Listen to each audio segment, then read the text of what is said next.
Referees just making their way to the one end of the field.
From the Edinburgh Wolves.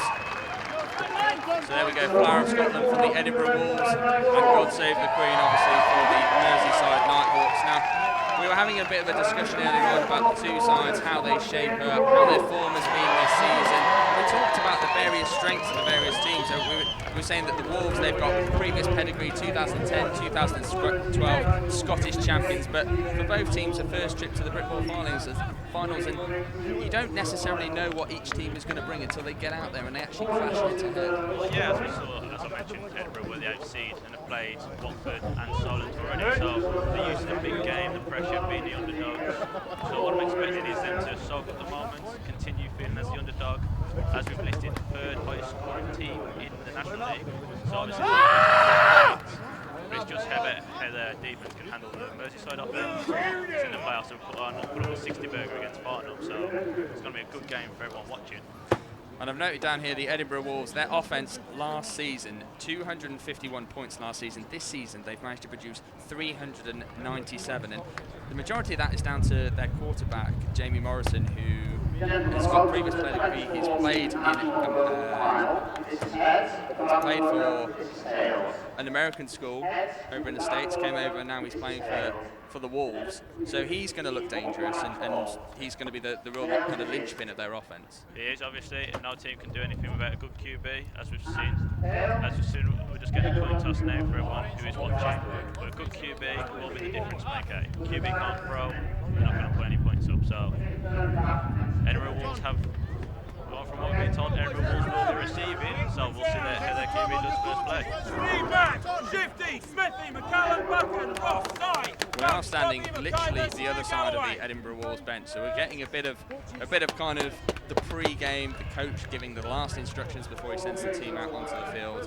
We can just see the players in the middle of the field shaking hands as they get ready to get this game underway. Just hoping we're not in the Gatorade bath if the Edinburgh do win, because a change of clothes, that would be quite interesting. It's going to come this way if they do happen to give them the Gatorade. We'll just direct them somewhere else so they can't do it by us. Edinburgh just making the way onto the pitch, so should get the game rolling in a few seconds.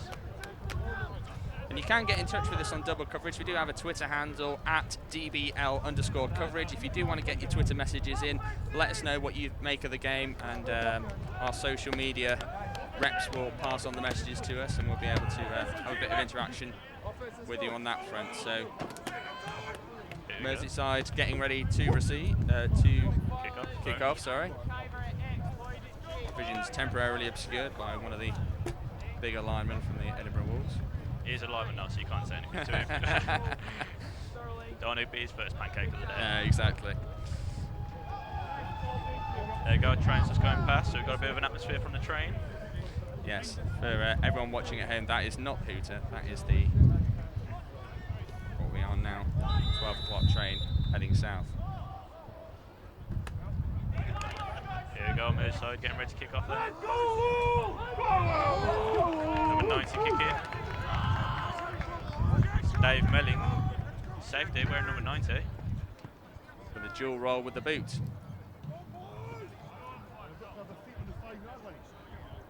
Refs are ready, 12 teams are ready, should be a good game.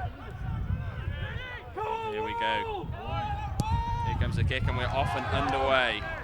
Great kick-off. It's a fantastic deep kick-off. Here comes the return.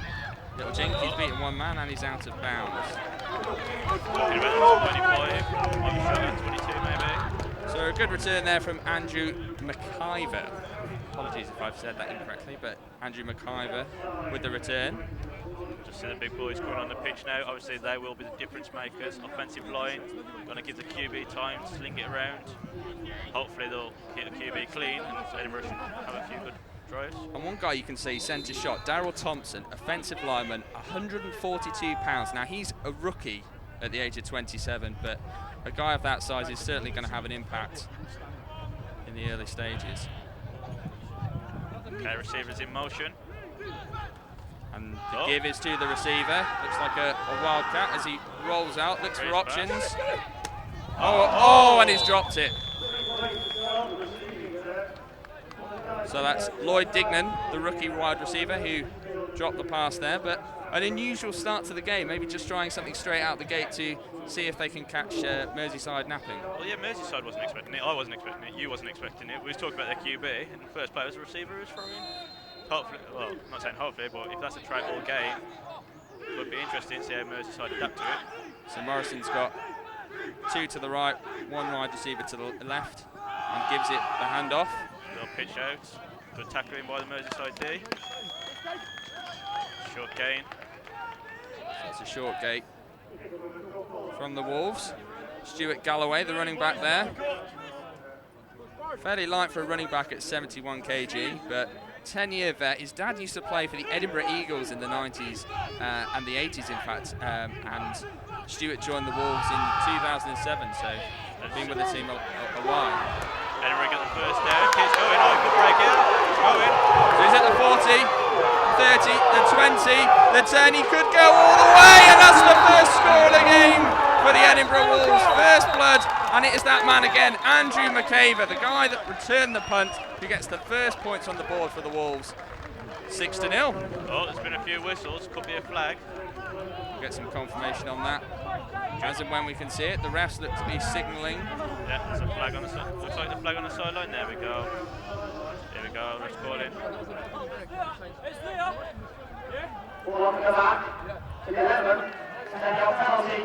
So Bach in the back, number 11, that's David Orr on the Edinburgh Wolves side, so the TD has been called back. Hopefully it doesn't come back to bite. Otherwise, could be a long journey back for that receiver. Yes. What's that, 6 hours north possibly from here back to Edinburgh? Heck of a journey. You would have thought the team would have stopped the night before. So James Morrison just directing traffic, adjusting. He's now got Kieran Smith, the wide receiver, in the backfield. Will it be a handoff to him, or will he look to pass? It is indeed a handoff to Smith. Is it a fake? Yeah. As he rolls out, looks to get it to David Orr, the man that made the mistake, trying to make amends for that block in the back earlier on. Well, looks like the punt team. I can see the punt team running on. You can hear the team shouting punt, so I guess it's a punt. Then again, they did pull a fake on the first play, so that's what. You never know. You never know. Might be another trick play. Punt. So what do you make of the first series then, Rich, for the Edinburgh Wolves? Obviously they've had that TD called back. Well, they've come here and obviously they know what they're doing. want to play their own game, don't play Merseyside. That's why we saw the trick plays and fake handoffs, play actions. So hopefully they can get a few more drives generated, so it's not just free and out all day. And we can see how both teams playing a good shootout. So here is the punt. First opportunity. Merseyside will leave it well alone. And that's going to be first and 10 about the 21-yard line. Just about where Edinburgh started on the last drive, so let's see what happens. See what Merseyside come out and they do. Their QB, Adrian Hodges, American starting quarterback, won a championship with the San Antonio Longhorns. So, Pee-wee, is that? I'm guessing it's Pee-wee. We've got here that he played in 2003, 2004 and a youth league. So he went 12-0 in the second year and defeated City champions. So he's got a bit of experience about him. Bit of pedigree. So we'll see how he does under centre. Looks like they're coming out in spread. Pistol as well. Receiver in motion. So the give is to the back. He gets out of bounds for a gain of around about 2 or 3 yards. Alex Eager, I think, with the carry on that occasion. He scored 16 touchdowns in 10 games so far this year. So he looks like their go-to man. 16 TDs, not bad, not bad. I wish I had that kind of average. Those kind of stats would win every award at my team. So they've got 2nd and 8, about the 23-yard line. Coming out, breaking the huddle. Looks like they're going to spread again. So Joe Douglas in the backfield. Spread, pistol once again. Receiver in motion, number 11. So Hodges takes the snap, fakes that, gives the handoff to Douglas, and he's stopped there. Good tackle there from the number 33, it looked like. Ross Young, linebacker for the Edinburgh Wolves. Captain as well, so leading by example. Certainly is. Starting the game fast. Experienced player as well, 7 years playing for this side. So as you said, Rich, leading from the front. Merseyside's huddle seems to be taking quite a while. The whistle's been blown in, just breaking now. Don't give themselves a lot of time, do they? So again, Joe Douglas in the backfield. See what they can do here. 3rd and long. So they take the snap, looks downfield. Oh, incomplete. And it just looks like the receiver running the fade.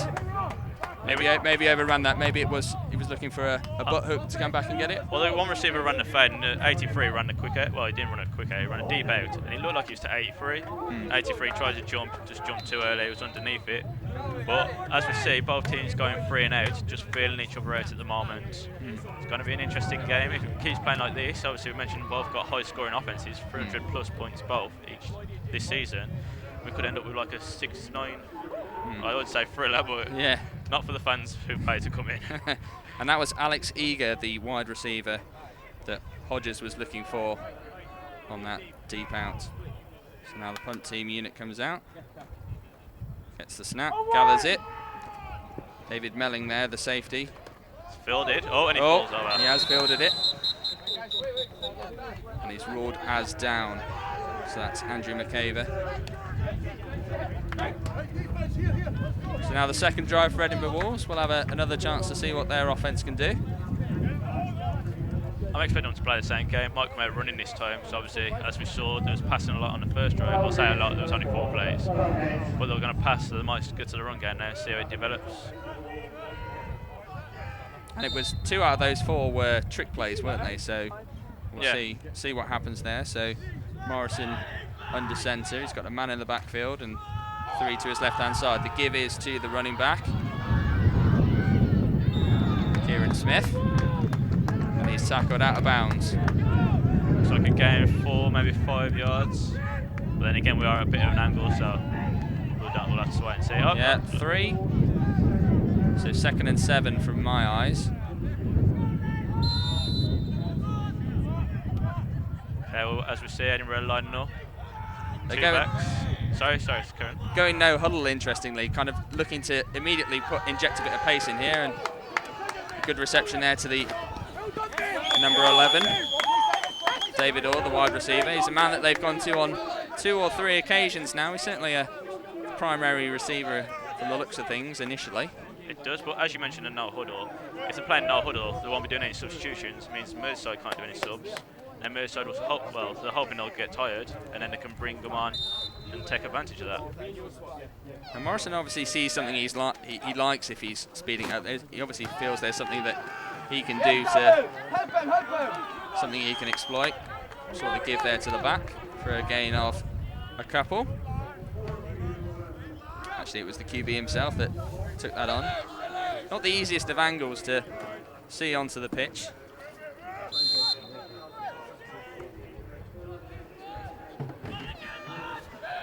Okay, QB's calling out the cadence. He's got a spread either side. Reception, good reception there to McFarlane. There you go. And it looks like he's got the first down there, so we'll have a new set of downs for the Edinburgh Wolves. Well, number 12 was wide open there. DBs must have been playing off coverage, and allowed him to get the first down.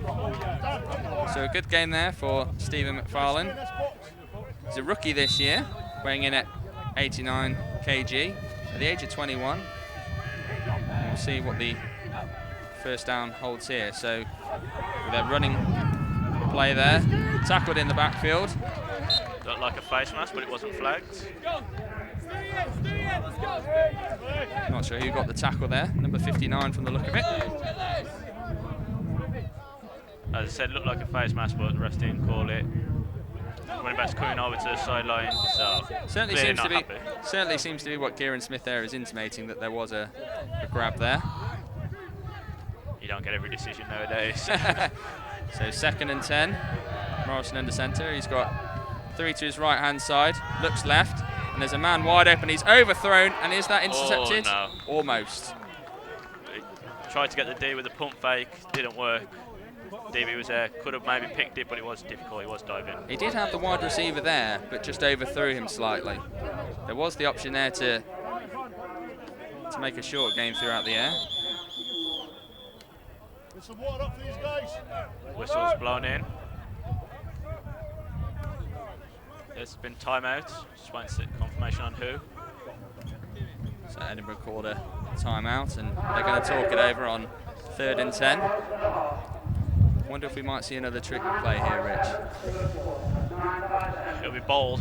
It'll be bold. It's 3rd down, so it could happen. 3rd and 12 from my view. Obviously, you want to capitalise on this little bit of momentum that they've got.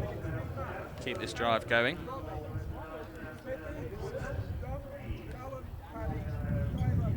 Getting ready. Special teams coach just calling out the players, just punting, just in case they're needed. As the offense comes back out onto the pitch.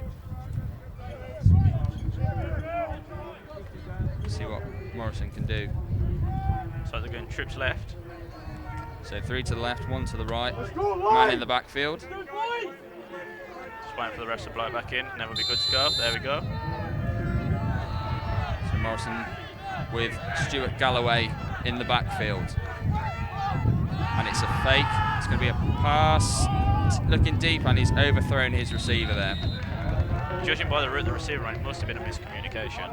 Must have been, but it's one of them. They'll come over to the sideline, they'll talk it over, might hear some shouting saying should have ran this route, but just got to rebuild, focus on the next drive. From the body language of Morrison there, it looks like the receiver did indeed run the wrong route, but they'll go again. They'll have their opportunity early in the game. As you said, both teams just feeling each other out. It's a long game, there's plenty of time. They don't want to let their heads go down and start arguing, because for all they know, Merseyside could fumble this punt and then get the ball back. It's an opportunity for the Wolves to get some, put the Nighthawks in some bad territory. Here is the punt. Almost blocked there, but he's got it away cleanly. We'll just see on the spot. See, that's a pretty good kick. Looked to have gone out. It did take a Merseyside bounce, that's for sure. It could have bounced towards their own 20, but no, it's bounced to the side, and it looks like they'll be at the 21. So a similar position to where the Merseyside Nighthawks started their initial first drive from. Obviously that went 4 and out. We'll see if they can do any better this time around. Once again, huddling up. They seem to be quicker at the huddles today. Well, today, I say this play. So 1st and 10 at about the 21. Trips right. Single back. Once again in the pistol, so they've not changed formation yet, other than just where the receivers line up. So Hodges takes a snap. Hand off. Oh, it's QB keeper. Oh, QB keep. And a good gain and a 1st down there. Nice little hurdle at the end as well. Must have heard the cameras on him, so he's getting his hurdle. He'll be asking for that later. That one's one for the photographers, isn't it? Adrian Hodges there with the QB keep. He's got the 1st down. That's the first down of the game. Just been given some stats. Wolves QB is currently 2 for 5 for 18 yards, so not the worst. Obviously, it would have been a bit further if they didn't have the penalty. So hopefully, he's not one who keeps his stats. Not a bad start for the Wolves. So the Nighthawks just huddling up here. Going to talk it over. They've brought the huddle, spread again. Joe Douglas is the man in the backfield, the running back. So 3 to the right, 3 to the right and 1 to the left. The man on the left is Liam Holbrook. And here is the pass. It does indeed come the way of Holbrook, and it's almost an interception there. Well, that's the 2nd person we've seen slip in the same position. We're at that part of the field. When we walked over early, it doesn't seem that wet, but guys obviously haven't got the right studs for today's game. And if they stayed on, that would have been a pick and possibly a pick 6. So it's David Ellen there, the safety, that had the opportunity at the interception. Joe Douglas actually did quite a good job of coming in there and trying to compete with. Got to turn into a DB in that situation. Yeah. Back the ball away. Back the ball away. So we get taught as DBs. Back the ball away. So another opportunity here for Merseyside. Handoff. So it is a handoff into the backfield. There is a flag. See what the refs have seen. Oh, it's by the line, so I'm guessing it's holding or a face mask. Yeah, it's holding. It's going backwards. It's the worst. Holding just killed drives. I know our teams had long touchdowns, just called up holding for his drive. But it was only a short game, so it's not massive. But now they're about 10 yards. Drive stalling. Edinburgh's D just playing well, getting the ball quickly. And all that good work that's gone on with getting the 1st down and getting a bit of momentum is kind of sapped out by that 10-yard holding penalty now. So work to do for the Nighthawks and their QB, Adrian Hodges. 2nd and long, so hopefully he'll be hoping to complete his 1st pass of the day. Currently 0 for 2. Does indeed drop back, surveys the field, and he's going to be sacked.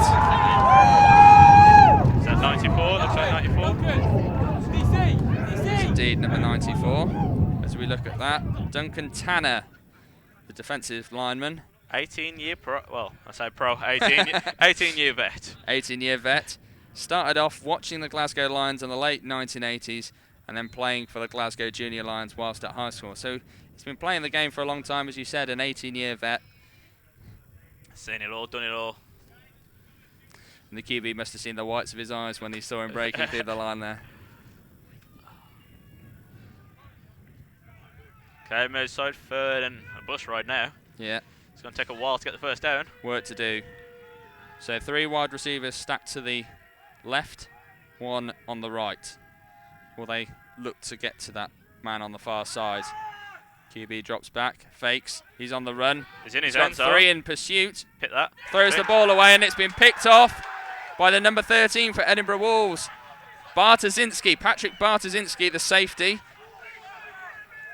4 years he's been playing the game and he's got himself an interception in the National League final. Now great field position for the Edinburgh Wolves going forward. Yeah, and as we can see on the camera and as we can see just in front of us, getting a lot of congratulations, high fives from his teammates. Hopefully Edinburgh offense can punch it in now. And then he'll be getting a lot more high fives. But we'll have to wait and see. When you get a turnover, you need to punch it in for some points. I was watching games last night, college games, all from a time in Britbowl. Teams get turnovers and then just don't punch it in. If you want to build on it, just punch it in after a good turnover. So Morrison's got 2 in the backfield. Give off to the running back and he's broken free. Gets a good block. Could he get into the end zone? He does, from the look of it. Oh no, there's a flag. Wait, there's a flag. Sellett is acting like he's in the end zone, but there is a flag. I'm guessing it's a face mask. Anthony Pinkerton we saw on the refs run have there. signalled touchdown, so we'll have to wait for the ref's call. 2 flags on the pitch. So that's Anthony Pinkerton, the running back there. He certainly seems happy about it. He thinks he's got the first score. Yeah, it's touchdown. Offense are coming off. So as you said, Rich, great for Edinburgh, for their point of view, to take advantage of the interception, punch it in for the first score of the game. And indeed, we have confirmation there from the referee. Yeah, for those who may not have heard, it was a face mask. Obviously, Edinburgh are going to decline. Take the 6 points, see if they can knock it over to get 7. But good score early. And Merseyside now, if their offense is stalling, they're going to need to find some magic from somewhere. So this is Murray Rendell with the kick. We'll wait for the signal. Looks good from where we are. We're just awaiting the confirmation, and there it is. 7-0 early to Edinburgh. Hope we get a time check from one of our guys on the sideline, but as we all know, it's in the first quarter. So a great series there. Patrick Bartoszinski getting the interception, putting his team in great position. It's then punched in by Anthony Pinkerton, the running back, and they take advantage. Edinburgh 7-0 up. Yeah, there we go. We can just see Pinkerton in front of us, telling everyone about his touchdown. They all saw it, but he's going to tell them. We've been telling that story for a couple of years yet, won't it? I drew past one guy, heard on another, put a spin move on him, but it doesn't matter as long as you get into the end zone, get the 6 points, take the lead, and then let your defense run wild. Just rehydrating on the sideline, the Wolves offense. So the penalty, the face mask, has been added onto the kickoff. As you might be able to see on our camera, so there's taking it from the 50, obviously 15-yard penalty, normally kick off from the 35, so now we're at the 50.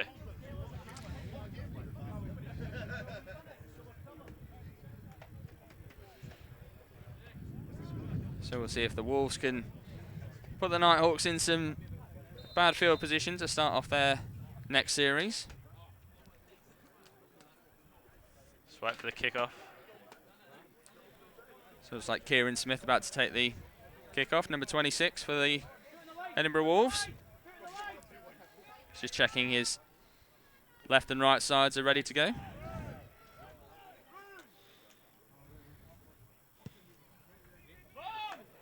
So they've had a bit of news. Scott Jenkins on the Merseyside Nighthawks had some problems with his ankle, so we'll see how he features. We've got a penalty. Sounds like a chop block from our guys up in the stands telling us. And that's Ben Barker with bringing the ball back for the Nighthawks there. As we said, though, there is a penalty, so see what happens. See how that's assessed. Penalties on kick returns are just the worst. Coaches on the sideline going mental about them. Just if you had a 70-yard return and it was called back, coaches would be just flipping. So we'll see where this ends up being for the Nighthawks. Refs having a discussion. That was 2 flags. So we'll look for the signal from the lead ref.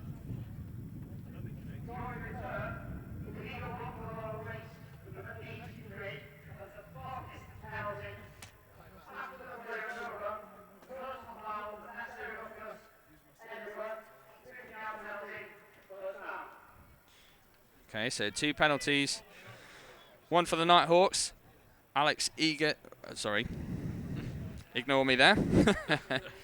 So Callum Ings, wide receiver for the Edinburgh Wolves, with the initial chop block, confirmation of that, and then a... No, it was, you did get it right, it was Alex Eager. Oh, it was Alex Eager.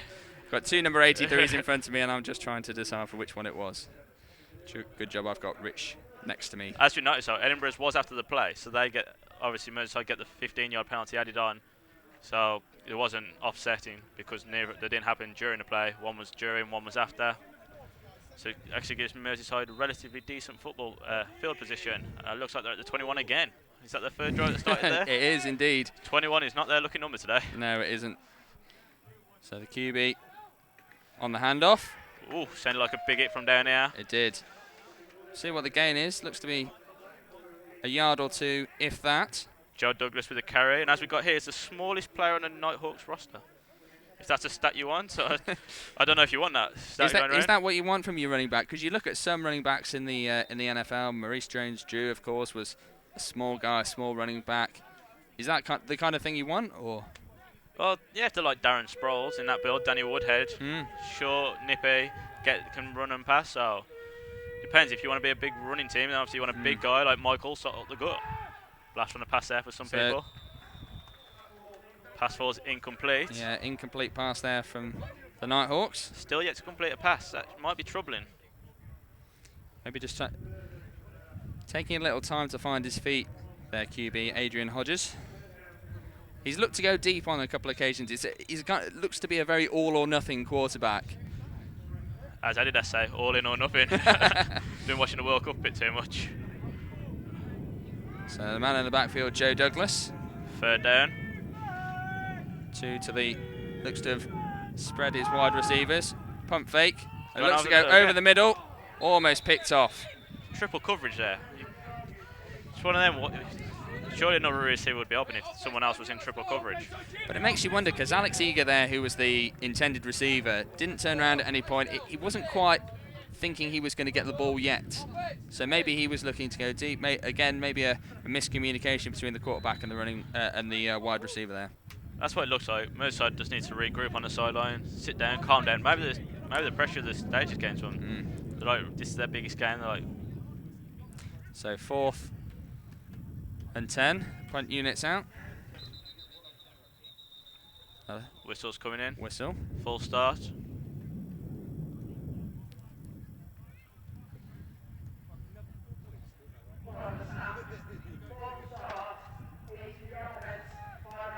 So a false start called on the Nighthawks. Tries them back. See them retreating 5 yards, yes. As a punt returner casually drops back. So number 14 back ready to receive, Stephen McDonald. See what he can do. Well, not. 10-year vet at the age of 24. He's been playing junior level. Looks like he's going to leave well alone, is he? Indeed. The ball trickles out of bounds. And starting at the 43. So good field position again for the Edinburgh Wolves. See if they can capitalise again. So the offence trots out onto the field. What you notice as well, on the side, they're already on the pitch, lined up, ready to go. Like trips to the right, single receiver to the left. They've talked about what they're going to do on the sideline, haven't they? They've had a plan in place for just this kind of situation. So 3 line up to the right-hand side, 2 to the left, and a man in the backfield. Fake handoff. Fake handoff. And a short pattern there. It's 1st down. Number 19, that's MacGyver. Andrew MacGyver again. Is that his 3rd reception of the day? I believe it is. Might be his 4th. Obviously we've got Rob up doing the stats. He'll let us know in a bit. But if he's a go-to man, he's getting yards. Keep giving him the ball. Yeah. If it's working for you, keep feeding the horse. Right, so a new set of downs for the Edinburgh Wolves. Morrison has a man in the backfield. And they give it to the man. Tackled in the backfield. That'll be a loss of about 2. We have noticed that Merseyside's D are stopping the run and the play action. They're getting in the backfield, but when it's passing, Edinburgh QB is just connecting freely. Looked like Andrew Yeo with the tackle there, the linebacker.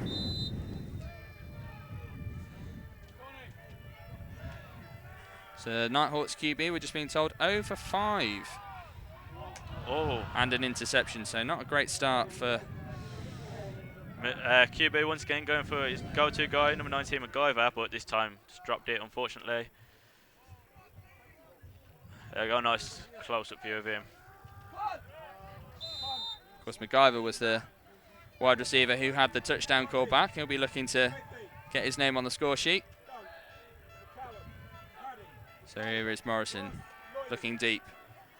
Good protection in the box and breaks out. Rolls out.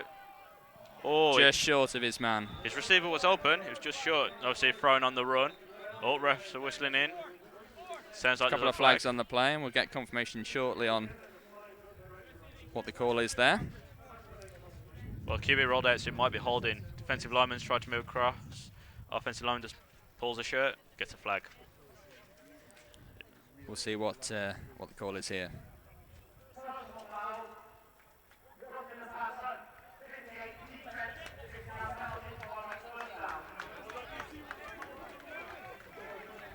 So roughing the passer on 58, that's Mark Cross, the linebacker for the Nighthawks. So Edinburgh have just gone from 4th and 10 to first down in Merseyside territory. Yeah. Could be a costly penalty. And if Edinburgh obviously do score again, take a 14-0 lead with Merseyside's offence not producing anything at the moment. Not looking a threat, are they? And the give is to the back. Good gain there at the middle. Can he get some space? Gets a good block. 27 with a saving tackle. So that's Kieran Smith on the run for the Edinburgh Wolves. And Rich Merrick with a tackle. Played chess at a county level when he was younger, and then he played for the Hull Sharks. Bit of a difference there. Wow. Chess champions. Everyone accepted in this sport. So the QB looking for the quick slant there, but it's a bit of a poor throw. I know we've praised the QB so far, but that looks like a first bit of a loose throw. Or the receiver just wasn't running quick enough. It's one of those discussions they have. Receiver says QB is at fault. QB says receiver's at fault. So again, Smith is in the backfield for Jamie Morrison. Man in motion, Morrison, and the give is to the man in motion. Touchdown. Touchdown. Number 20, is it? So that's Lloyd Dignan, the rookie, at the age of 27, gets on the score sheet. So it's currently 13-0 to Wolves, and still in the first quarter, don't forget. So if they're not this off, 2-score lead. Fantastic start for the Wolves so far in this game, and they've been handed decent territory by the Nighthawks. Nighthawks need something. Coach is going to be on the sideline, scratching heads, thinking what to do. I did predict this to go to overtime now, so you never know. Merseyside could come back. I need to win that prediction league. Craig Pennington, the head coach, having discussions with his players. His Nighthawks players on the sideline. What can they produce? Again, the kick is up. Oh, looks wide left to me. Did look like it might have gone wide left, and indeed we have the confirmation from the officials beneath the posts. Saves 13-0 to Edinburgh. And how vital could that extra point be? We've seen so many games that come down to that extra point. You know, two quick scores from the Nighthawks and they're right back in it. Exactly. Oh, could be vital, but at the moment I can't see Merseyside doing anything on offence. They need something. They need their defence to step up, or they need their offence to start producing. So 13-0 to the Edinburgh Wolves. You are, of course, listening to double coverage of the national finals. At 4:45, we will have the London Blitz against the London Warriors. Stay tuned for coverage of that. And of course, as I mentioned, you can get in touch with us at DBL_coverage. If you want to give us your feedback or you want to let us know on your thoughts on the games, those would most be welcome. Should we let the fans vote for MVP? I think we should. Yeah, we'll throw it out there to the Twitter sphere. Get in touch with your MVP. We'll pick one, the fans pick one, obviously. The people in the stadium will pick one as well. Yeah. Doesn't really matter when you've won when you've got that medal around your neck, does it? Are you bothered? Yeah. Right. He might be MVP, but at the end of the day, you're all winners.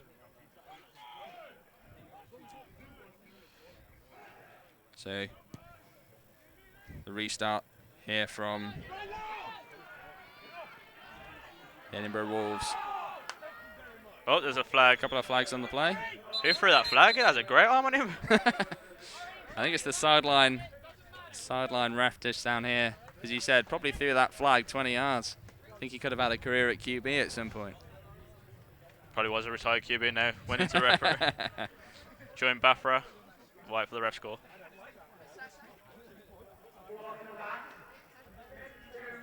We mentioned it a couple of times, the amount of penalties that Merseyside are drawing. They had that. As I said, drive killers. You can't do nothing in football if you have a penalty. I'm just trying to see where Merseyside are going to start their next drive from. Hopefully it's not the 21-yard line. Started 3 out of their last. Well, all 3 of their drives have started from Looks like the around the 21 yard. Maybe the 26.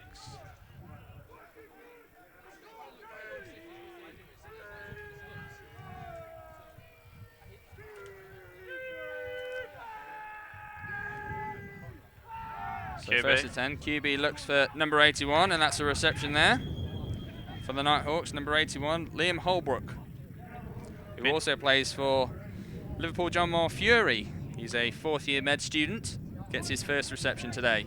So first reception there for the QB. We were saying beforehand how Adrian Hodges, the QB, had struggled to get receptions. I think he was 0-5, obviously through that interception as well, but gets the first reception there to It's only a short gain now, 3 yards. As you notice, Edinburgh's DBs playing close coverage.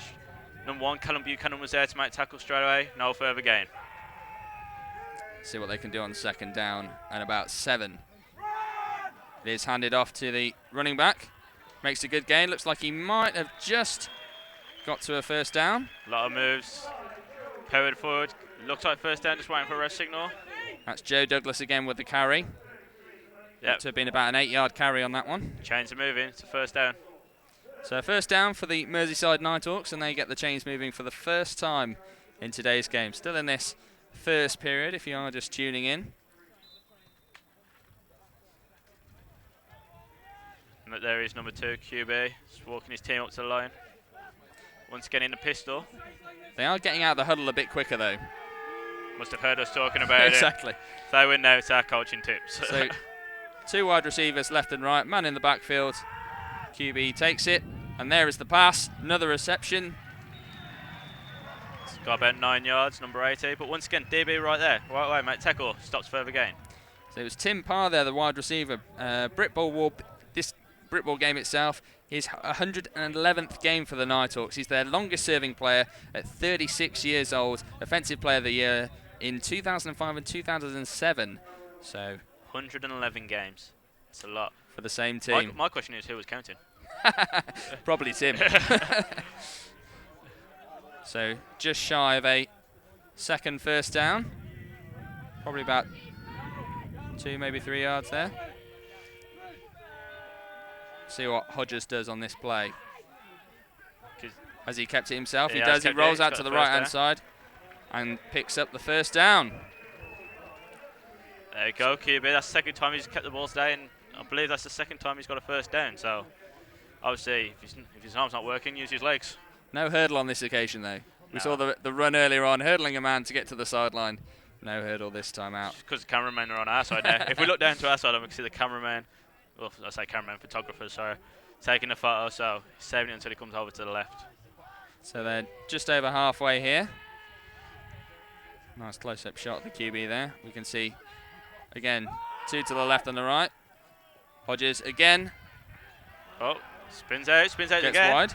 Oh, finally brought down. Ben Barker there with the reception there for the Nighthawks. And they're getting a bit of momentum going.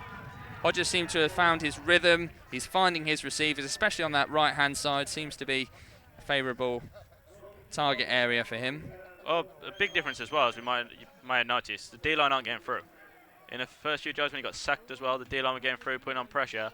They're not now.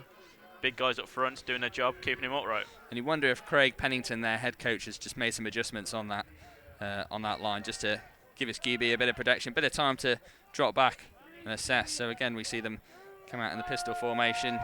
2 to the left, 2 to the right, man in the backfield. Man now comes in motion, number 83, Eager. He's given to the running back. Oh, Looks like his helmet might have come off there. Possibly not.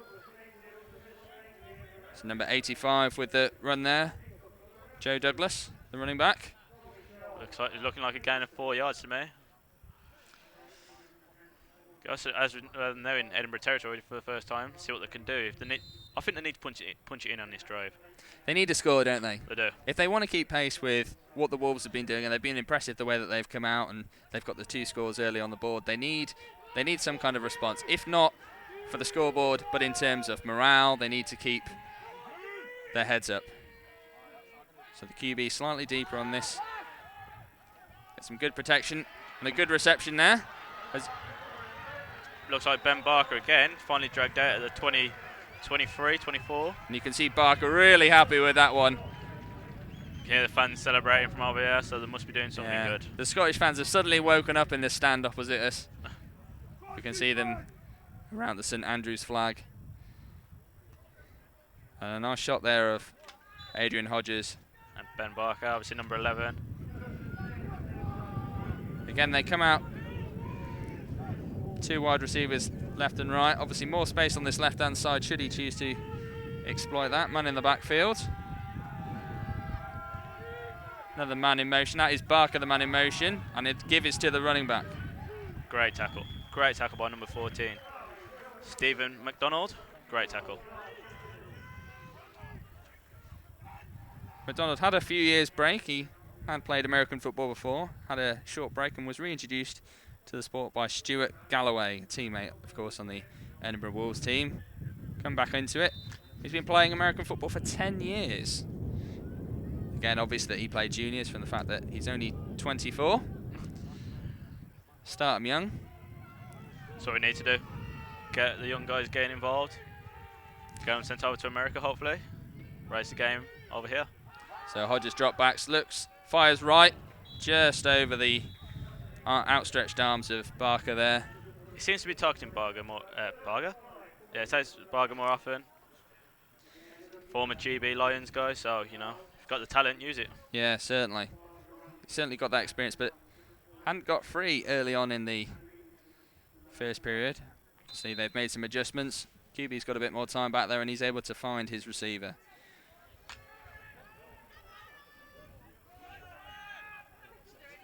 So we've got trips right to the narrow side, which could be quite interesting. Looking, probably going to throw a fade to the single receiver, 81. Unless they send a man in motion. The last two out of 3 players, I think, have had a man in motion, so we'll see what happens there. Might be a flag on the play for someone jumping offside. But the give is to the running back. Great. He's tackled by 3 players there. Great tackle there from Great pursuit from the Edinburgh day. Ross Young there, the linebacker, captain as well, showing why he is leading from the front. It's the fact that 3 people hit him. As soon as, was it Ross Young you said made the tackle? Yeah, Ross Young made the tackle. As soon as Ross Young made the tackle, 2 other guys were in there, forcing him down, didn't get anything. But Merseyside going for it on 4th down. Ball call early. Well, as we said earlier in the drive, they need to get something going. But And you just feel in this kind of field position, you'd rather have a go and give up the 4th down deep in Wolves territory, especially if their kicker hasn't necessarily got the legs. So here comes the play, fires, and the receiver there in double coverage. It had to be a special throw to find his man there, really, number 81. There's a bit of zip on the throw though, as we saw live. Slung it in there. Liam Holbrook there, the intended receiver there for the Merseyside Nighthawks, and they will give up the... It's the end of the first quarter. We've got So a 13-0 lead for the Edinburgh Wolves, and there'll be a change of ends while we start the second quarter. quick time check. It's like 20-1 now, so it was a long quarter. Penalties and incomplete passes will do that though. But as we said, Edinburgh now starting at their own 20-21. But that could be a question to come back on. Say Merseyside lose by 1.2 points. Should they have gone for the 3 there and then? But I mean, it all depends on the range of your kicker's leg. Where were they? 21 yards. You factor in the fact that 9-yard end zone. 9-yard end zone. Have they on a regular size pitch on a Sunday, playing at home, you might go for that. The 9-yard end zone, you might just think against. So the Edinburgh offense comes out onto the field. Jamie Morrison under centre. We'll see what he can do.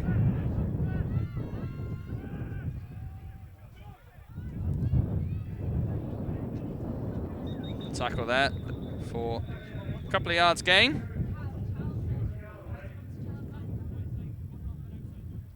There is a couple of flags on the play.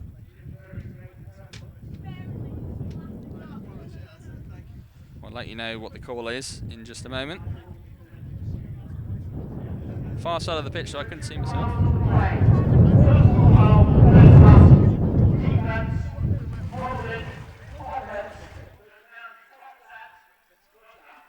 There you go, penalties offset, 1st down, replay the down. But the face mask, you got to watch those hands in this game. Could have been a big call, and it could have just got things rolling again for Edinburgh. We've seen how penalties have hurt the Nighthawks so far in the first quarter. They need to cut some of that out. So a long bomb there, looking for number 19. Oh! Almost caught off the hands of the DB.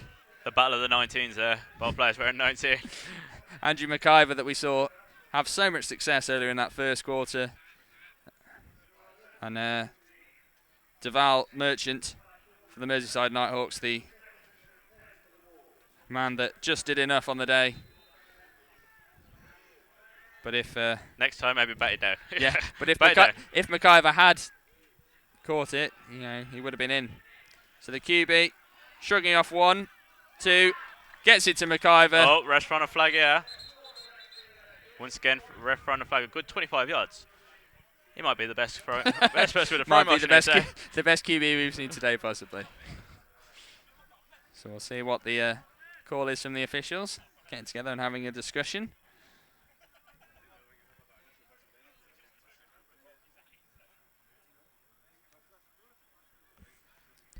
Just waiting confirmation of what the referee's call is. We'll listen in and then obviously confirm it for you.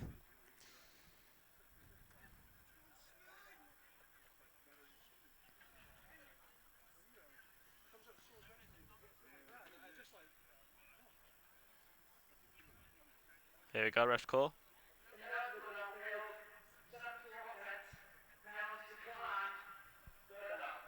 So 7-2 offense, ineligible downfield. Penalty is declined. Would you decline that? Have to weigh up the situation, don't you?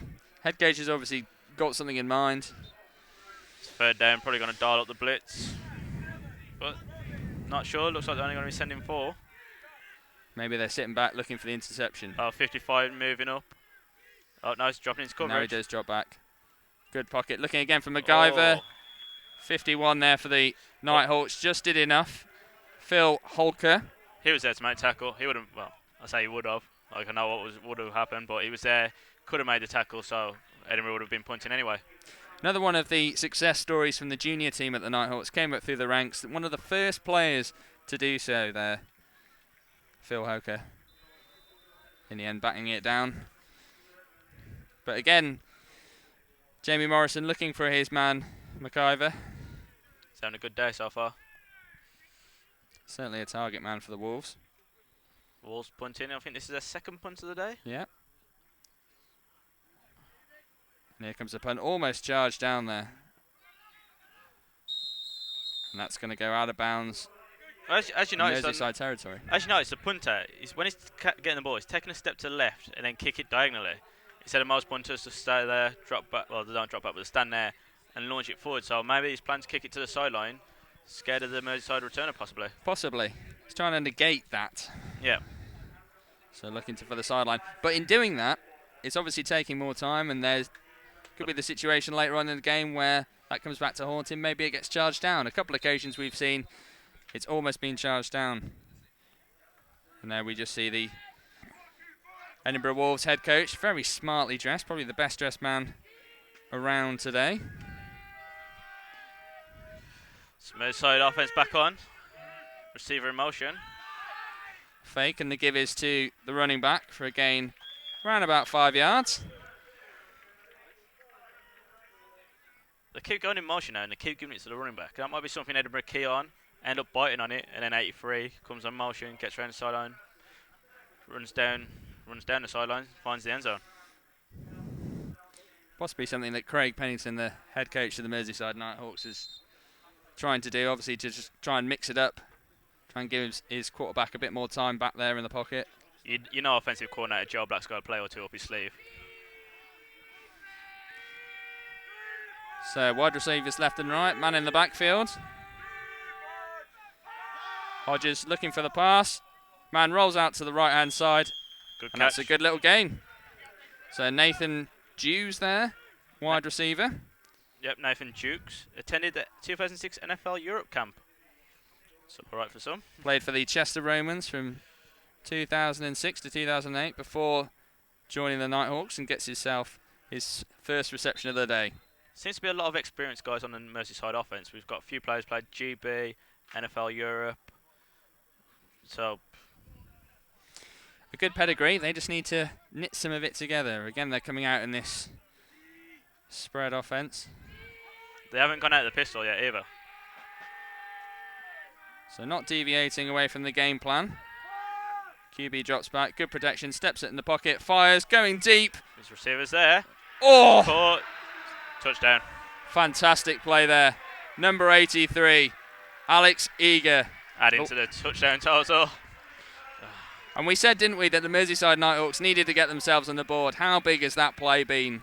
That play is massive. Absolutely massive. Not only that, it's a confidence boost. QB with a long bomb.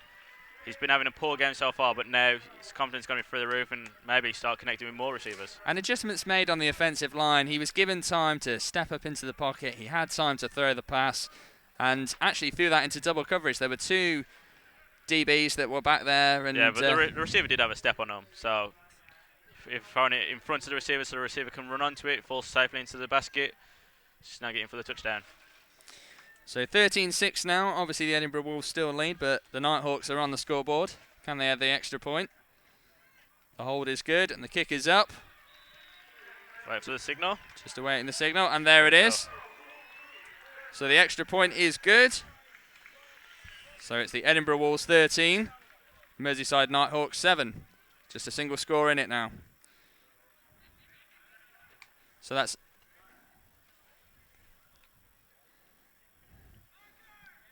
a 44-yard touchdown there for Merseyside, and as you said, Rich, the long bomb working for them in that scenario.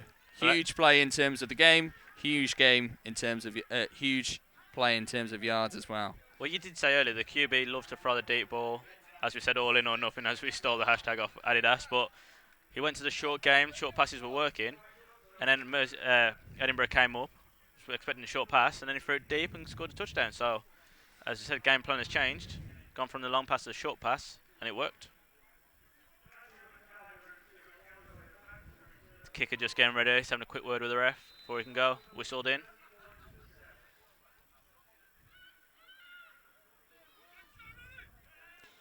So Dave Melling for the Merseyside Nighthawks will kick off.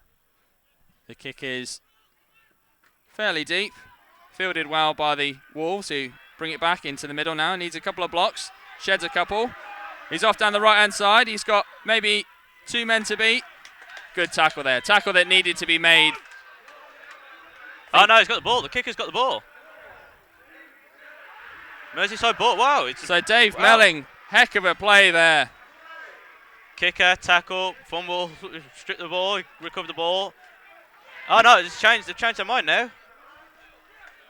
We all love a bit of drama, don't we? We do. David Melling will not be happy with that call. Thought he got that crucial bit of momentum to change this game in favour of the Merseyside Nighthawks. Stuart Galloway, the returner, was saying he was down, and the refs agreed with him. But we know there's going to be a heated discussion on the sideline right now between the refs and head coach for Merseyside. Great series of events. First of all, a great return from really deep in the Edinburgh half. Brought it out to over halfway. Melling looked to have got the fumble, the tackle, the fumble. Recovered the ball, but it wasn't to be. So now the Wolves start their drive. The give is to the back. Roll out to the right-hand side. High tackle from the 55. Mark Houghton for the Nighthawks.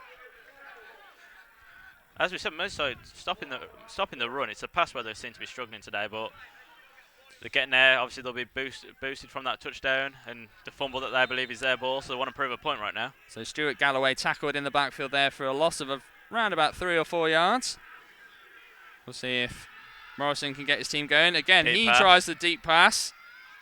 There is a receiver there. It looked like the receiver might have been out of bounds. I thought that. Held on to it. His foot was on the line if he'd have caught it, so it would have been incomplete either way. Lloyd Dignan there, the rookie, 27 years old. The intended target. So he got one touchdown today as well. Only one. Yeah.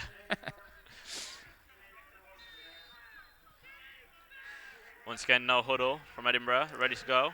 Edinburgh again coming out in the spread. 2 left, 2 right, man in the backfield. Looks like Kieran Smith in the backfield, just blocking. Morrison has the man over the middle on the slant. Sings it in. Is that number 12? Stephen McFarlane gets the first down. A good quick throw there. It is indeed McFarlane. Standing this no huddle, it's working. Certainly upping the tempo and upping the pace of the game at the moment. So the give is this time to Smith. Smith rolls out to the right-hand side. There's a flag. There is a flag. Gets a block there from the QB. I don't think there's too many times where I've seen the QB throw a block for his running back. Smith came back against the grain, looking for a bit of space on the left-hand side. You like to see a QB stick in there. So I've had a report from our sideline reporter over in the stands, Nathan. Nighthawks not happy with the call. The ref did signal Nighthawks ball as well, and that was the ref on next to the play. So it's one of them, if you're the closest ref, do you take his call or do you take what the head ref calls? So holding number 70 off on the offense. Robert Sterling on the O-line. 10-yard penalty.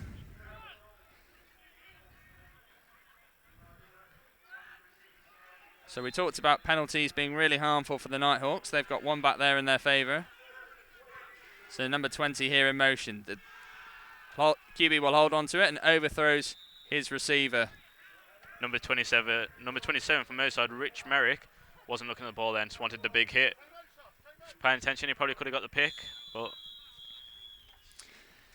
ref scored timeout. Edinburgh, we heard head coach call timeout from here, so going back to that decision on the far touchline. In that situation as a head coach, do you call a timeout, give the officials a bit more time to discuss it, have a discussion, maybe you can get a word in the referee's ear, or how do you approach it as a coach, Rich? It's a tough one. If I was a head coach, I would have called timeout. I would have called timeout, spoke to the refs, asked them why he made that call, why it was changed. But gives the sideline referee an opportunity to converse with the lead umpire as well. As we know, football's quick, it's over, it's done quickly, whatever the ref sees, they're going to change. So if you call a timeout, you get the 30 seconds, you get to discuss it, and you get to, hopefully, if you're the person calling a timeout, to hopefully change their mind. But if not, got to deal with it. Maybe they just want to keep the timeouts for later. Stop Merseyside from driving, get enough time, drive down the field and get a second score of their own. And we've seen the head coach, Craig Pennington, for the Merseyside Nighthawks, more animated on the sideline in the last few moments. Obviously, his team have got a bit of momentum now.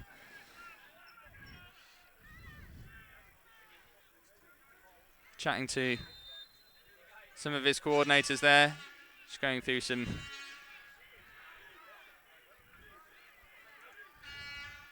So a poor snap there. QB gathers. Well recovered by the QB. Well recovered. Maybe he was obviously thrown on the run. The second time I've seen him throw on the run and just put it short in front of the receivers, bounce into their hands. What Merseyside needs to do is force him out of the pocket. Force him out of the pocket, force him to throw on the run, and he'll hopefully fall him complete. So third down now for the Wolves. Obviously a ways to go with the holding penalty from earlier in the series, but we'll see what they can do here. You'd anticipate a pass from Morrison if he needs to keep the drive alive. Obviously he's got receivers left and right, man in the backfield. Gets protection from Smith and almost able to find his receiver, number 19. His favourite receiver of the day, MacGyver. There we go, just had a few stats dropped in front of us. Nighthawks, 120 yards offence, Wolves 100. I wouldn't have thought that before the last drive. But you factor in the 44-yard long bomb for the score, and obviously that's... They did start their own 20 as well, or 25, so that's what, 75-yard drive, so that's where all their main yards came from. So that was their fourth drive, 75 yards in the 4 drives. Obviously that's not showing on the score sheet though. We do have the Edinburgh Wolves 13-7 up, and they've got the ball here just inside Merseyside Hawks territory. Here comes the punt. Will Merseyside look to return, or will they let the ball just drift out of play? Great point. It's inside the 10. So just where you want the ball if you're an Edinburgh Wolf, not where you want the ball if you're a Merseyside Nighthawk. Inside the 10 yards, and they will have a first and down. About 88 yards to go. I believe the ref just said 11 minutes and 4 seconds left in the quarter.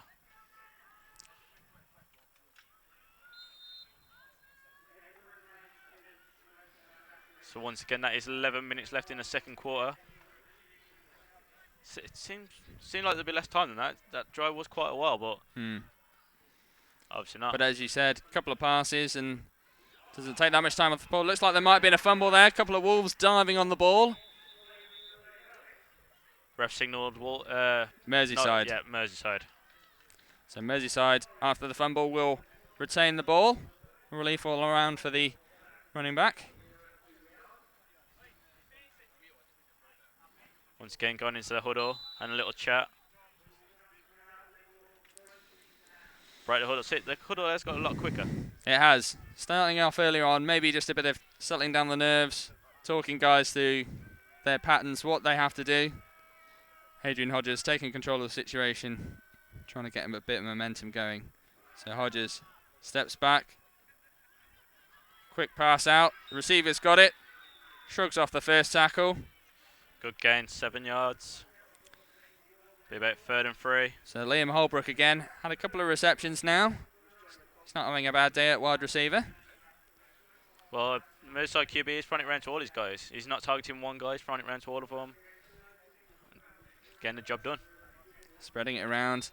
But as you said, he's not looking to go deep all the time. We saw him come out, a couple of trick plays looking to go deep. Now he's using these short timing patterns to good effect. So Hodges again, 2 men either side, man in the backfield. And Hodges is off himself, rolls out to the left-hand side, looks for the sideline. Got it, got the first down. And that's the 3rd time we've seen him. I think he's run for 3 first downs now, Hodges. Correct, he has indeed. And obviously it's a threat that the team have and they're hardly used. That's why Edinburgh aren't getting used to it. Maybe the Wolves need to account for Hodges rolling out of the pocket and running. Maybe they need to change their assignments at linebacker, especially on short yardage for the first down. Yeah, obviously that was the 2nd time he's done it on a short yard. He's got a first down. Maybe have a QB spying them for the middle linebacker. So here he is, Hodges. Same formation, this pistol that's become so familiar. Finds his receiver. Good tackle, good tackle. Receiver tries to break free, but as you see, DB.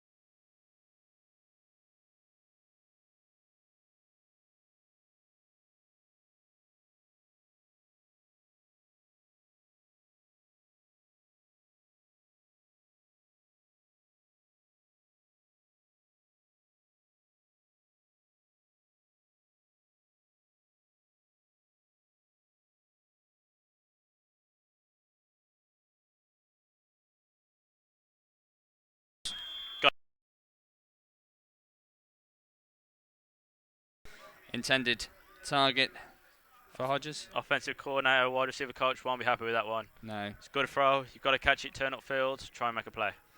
Especially for a guy of Barker's experience. We mentioned earlier, GB Lions, he's had an extensive career and you'd expect better from Barker probably there.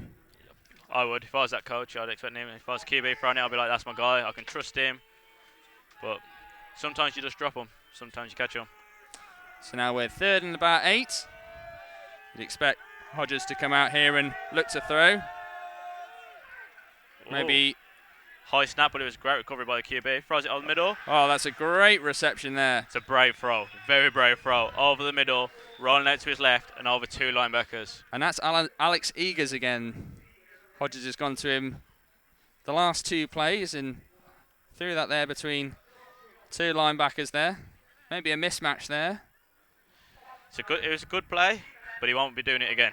If you're a QB, don't roll to the left, throw it back over the middle over 2 linebackers. And it was a float pass as well. If there was a safety coming down, he would have had a great hit on the wide receiver.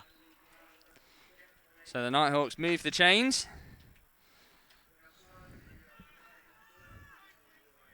And we're just waiting for the first down to get underway. We're all ready to go. So about starting this drive, 1st and 10 about the 42. Receiver's in motion. QB needs to throw it away. Gets it off to a receiver there. Is that Ben Barker? It was. Shrugs off one man, 2. Makes for the sideline. Great play. Looks Great like play. he's got there. Well, as we mentioned, he had the drop earlier. Made up for it just right there. It was a short pass. Tackler was in his face. Made a move. Made him miss. Made another guy move down. Made another guy miss down the sideline. Got the first down. Bit of momentum going now for the Nighthawks. That's their second first down of this drive. Just over halfway. It was a slow start, but they're getting there now. They've settled down. The offense is moving. We should see a good game. Remember that overtime prediction I said? Overtime. I'm calling it right now. But as I mentioned earlier, how important could the missed extra point be for the Edinburgh Wolves? Now, if the Merseyside get back in front, just the one score, the one extra point to be a killer. To the lead. So QB on the run, runs into his own man, needs to pick up a block. Excellent block there. And then we see the hurdle again to the sideline. So we say hurdle, he jumped in front of him. Didn't get over him. It was unnecessary. Another one for the cameras. Obviously, our photographer's on this side today. He's standing right next to us, so Adrian Hodges there runs again for another first down.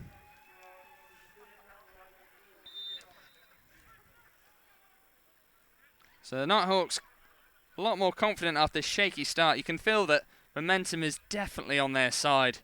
As we were saying earlier, Rich, a slow start, but momentum now seems to be their way. They've got 3 first downs on this drive, and it's because the penalties have stopped.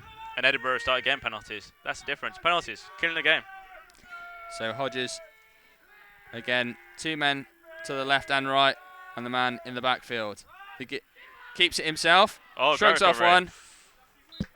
But that time, you see the adjustment made from the Edinburgh Wolves. They're aware that the QBs, he likes to keep the ball, he likes to roll out, he likes to fake to the running back. So that time, 3 in pursuit of the quarterback. Well, if there was a D end in his face, he should have gave it to the running back. You know, he's supposed to read the D end because he looked like a read option. Read the D end. If he's coming towards you, give it off to the running back, let him do his thing. If he goes towards the running back, bounce to the outside and take it. And instead, made a poor read, should have gave it when he kept it. As a quarterback, does that make you doubt yourself? You take that extra couple of seconds to think about it? No, everyone makes a mistake. Everyone makes one mistake. So now he's trips to the left. 3 receivers out on that side. And the one man on this near side to us, Liam Holbrook. Will he look for Holbrook? No, he's going deep again. No, he's going deep again. He's got him. Receivers, he's got him. Touchdown. And that's a touchdown. Is it Barker? It is Ben Barker, who we saw earlier on in the series, dropping a pass. 2 big plays from Ben Barker. And the Wolves draw level. The Nighthawks draw level with the Edinburgh Wolves. 13 all, extra point to come. DB is not happy. The number 1, Callum Buchanan, is not happy at all. But you got to question why he was ball watching. He dropped back as a DB. He's dropping back, just watching the ball. He didn't even attempt to jump at it, make a play there. He just let Barker catch it. And all 4 touchdowns have been in that end zone. To our right, to the left of the stand. It's clearly the place to score today. Clearly is. So the extra point to come for the Merseyside Nighthawks. Could they draw ahead for the first time in the game?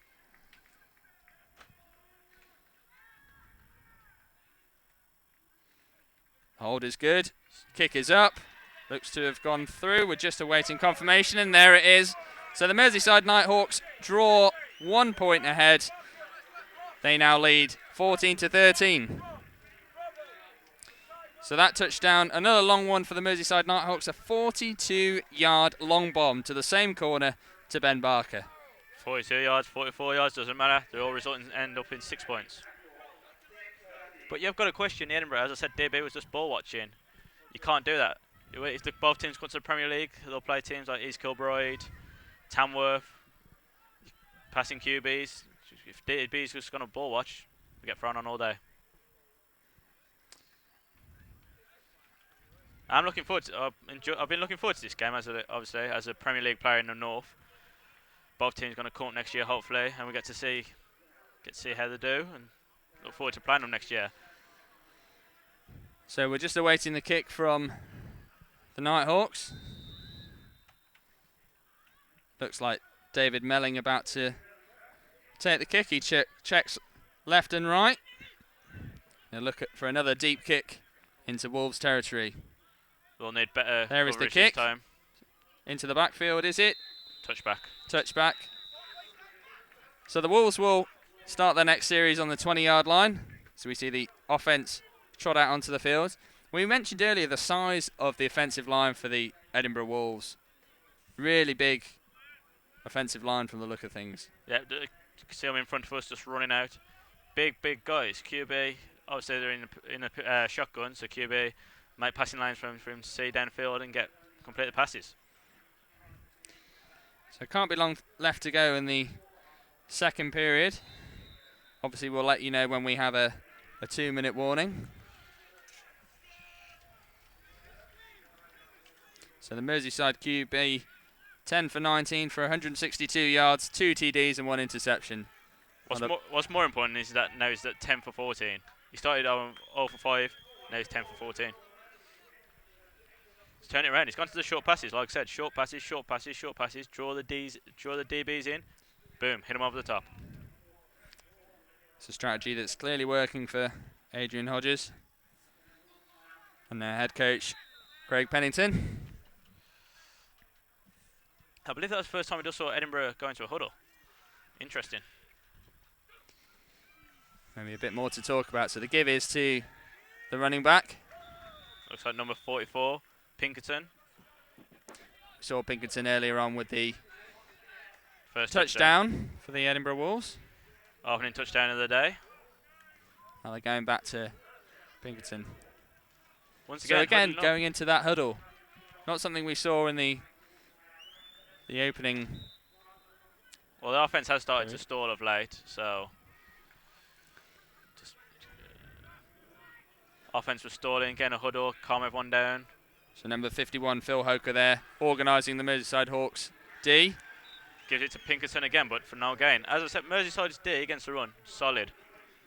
Making every tackle, short gain, or tackle in the backfield.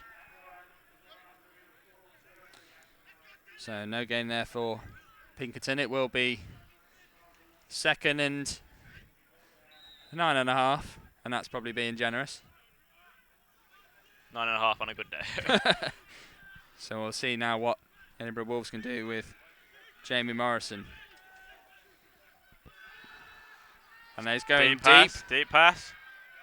Is that an interception? It is, 27. It is. Number 27 for the Merseyside Nighthawks. That is Rich Merrick, our chess player at county level there with the interception. And momentum definitely seems to have shifted to the Merseyside Nighthawks. They've got that interception. They've pulled ahead on the score sheet. All the momentum now with the Nighthawks. 100%. You can just feel the atmosphere changing. Edinburgh's sideline in front of us was completely changed. And was that Rich Merrick with the pick? As we mentioned earlier, on one of the passes he could have got a pick, but he was focused on the receiver instead of the ball. This time, turned his head, looked at the ball, recognised where it was, got the pick.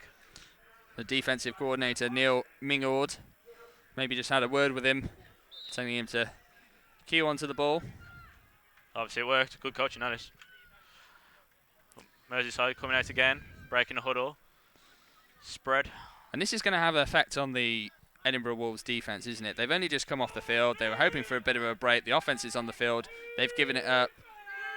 It's 2 long drives as well. Both drives been 70-plus yards. So the give is to the running back. For a gain of about 2. Tackle there from, it looked like number 33 for the Edinburgh Wolves, Ross Young. 99 as well, joining in. Gang tackling is vital. John Young assisting on the tackle there. John Young, Ross Young, do you reckon they're related? Possibly. Interestingly, we have got 2 other brothers on the Edinburgh Wolves side, Murray Rendell and Barry Rendell. Barry's a rookie, encouraged to play by brother Murray.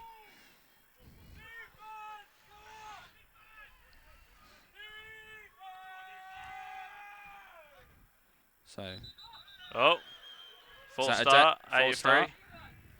So that's going to be a Alex Eager. 5-yard penalty. Eager, a little bit too eager on that occasion. You've been waiting for that punt all day. I have been waiting for that all day. Oh dear. Well, get it out of the way early on. You'll use it more than once. I got that feeling. So, 2nd and a ways to go. Not quite a bus ride, but just a short taxi trip. So QB drops back, looks to fire over, dropped by the receiver. Great play by the DB. He'll be furious with himself there, Liam Holbrook, right between the numbers. Bounced off his hands, just needs softer hands. As I said, give credit to the DB. He was there, put his hand in to mix it up, forced it incomplete. That's what you want to see from a DB. If you can't get the pick, it's what you want, arm behind the back, make tackle, over hand in front, and bat the ball there. So again, third and about 15 yards here for the Merseyside Nighthawks. Adjustment coming in from the Edinburgh Wolves head coach, Don Edmondson. As I mentioned, the sharply dressed man. He's got almost a three-piece suit on today. As the QB rolls out to the left. Dukes, again, looking for that sideline. Maybe tackled just before he gets there. Great tackle, 14, forcing the pressure. Stephen McDonald. Looks like Merseyside are going to punt. Yeah, just short of that first down marker, and you don't want to risk it too far into your own territory. About the kind of 37-yard line. It was an important stop though for Edinburgh's day. They had 2 long drives on them. Merseyside had all the momentum, but Edinburgh forced to stop. Obviously now they're getting a punt. Gives the Wolves a chance to have another shot maybe before the end of the second half. Sorry. And as we mentioned, the D on the field for a long time, so obviously needed that stop, get the offense onto the field, get themselves a well-earned rest. So here is the punt, again taking his time. Straight down the middle of the field this time, not looking for that sideline, although the ball might trickle out. Returner just casually grabs it, runs out to the sideline. That's Andrew McIver. And the offense trots out onto the field. So if you're just joining us, 14-13, Merseyside Nighthawks. A good first opening quarter from the Edinburgh Wolves. 2 scores up. They were 14-0 up. Had some good running from Anthony Pinkerton for the opening TD of the game. But Merseyside have certainly rallied. 2 long bombs, one for 44 yards, one for 42 yards. One of the passes going to Ben Barker. The other going to Alex Eager, I believe. So the give is to the wide receiver on the sweep. Beats one man, making for the sideline, almost takes out our cameraman. And a good game there for Lloyd Dignan, the wide receiver. A little bit of afters as well between the DB and the wide receiver. That's Rich Merrick, who we saw with the interception earlier on. Just having a few words with him. Refs broke it up quickly. Good refereeing there. Broke it up quickly. Avoided any confrontations. If you're the Merseyside guy, you don't want to get into an argument on the Edinburgh sideline. The first down now for the Wolves. No huddle this time, and the give is there to Smith. Yeah, Kieran Smith. Looks like he's got the first. Smith, an interesting character, 10-year vet. He's only 23, obviously played youth as well. Played for the Fife Fire in Kirkcaldy. Hooked ever since and played for Don Edmondson the whole time. So he's obviously a guy that Edmondson has a lot of faith in. Gets himself a lot of carries. He's got a quick report from our sideline reporters that the Wolves camp a lot more subdued now. Very quiet and quite annoyed that broken plays are leading to touchdowns from Merseyside. Man is in motion. The give is to the man again. Dignan on the sweep. Looking again for that sideline. Tackle there before he reaches the sideline. And again, maybe a hold in there. We'll wait for confirmation. Edinburgh aren't moving forward, so I'm guessing it's going to be holding. We'll wait and see though. But again, a penalty for the Wolves, that could hurt them.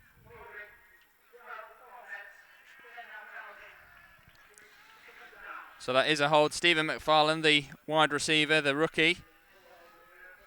10-yard holding penalty there. So that's going to kill the Wolves' momentum. Takes them back into their half. And they've got it all to do now.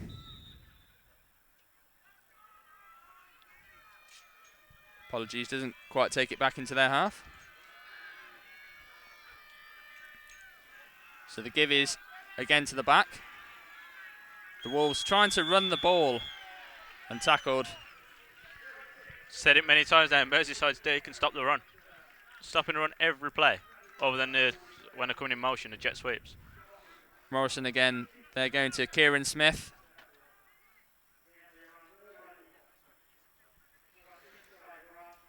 So, 3rd down.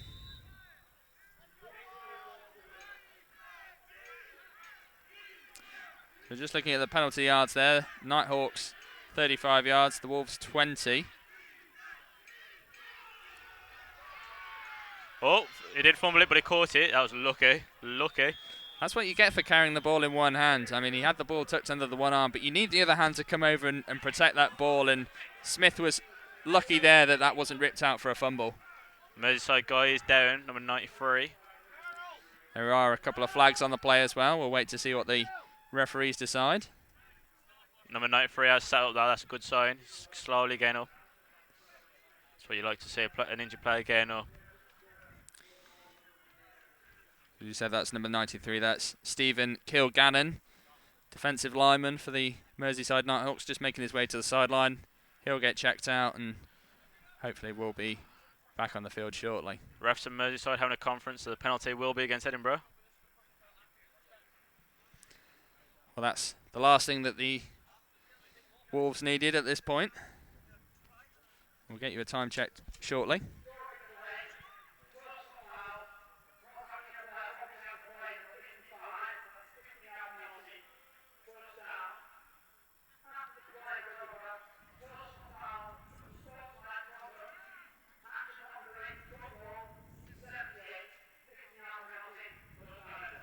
Well, the penalty was on 78 there for Edinburgh, and he's been brought out of the game by his coach, who is not happy. Darryl Thompson, it looks like. Darryl Thompson, the 142-pound offensive lineman, the rookie, taken out of the game by a very angry coach. A very angry coach there. So Morrison comes over to the sideline to receive the orders from his offensive coordinator, Dan Cameron.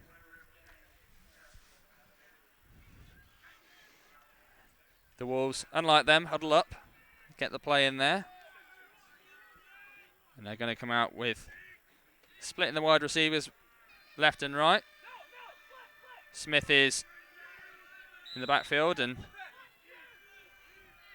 the Edinburgh Wolves coaching staff telling them to flip the play, to send it the other way. So it looks to be a running play as the receivers are brought, but actually no, it's a pass. Oh. Is that dropped? Refs are ruled incomplete. It did look like the ball just dropped out on the wide receiver, the man that they intended to get the ball to, Lloyd Dignan. I had a perfect view of that, but then just as he was about to hit the ground, or into his hands, Pinkerton stepped in the way from Edinburgh. I'll let him off. He scored a touchdown. I'll let him off. 2-minute warning.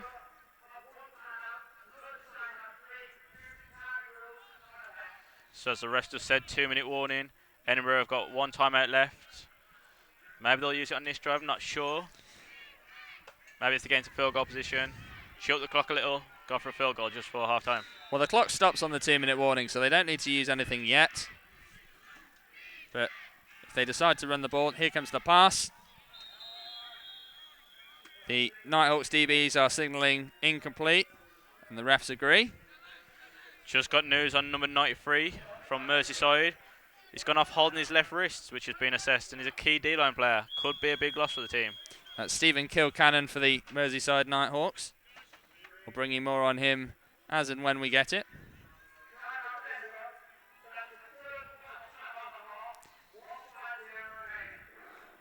.150 left in the game, and Edinburgh have used their final timeout. So we've just seen Alistair Ritchie come on for the Edinburgh Wolves, the O-line captain. £119, another product of the junior Wolves setup. £119, that's pretty light for a lineman. You mean KG?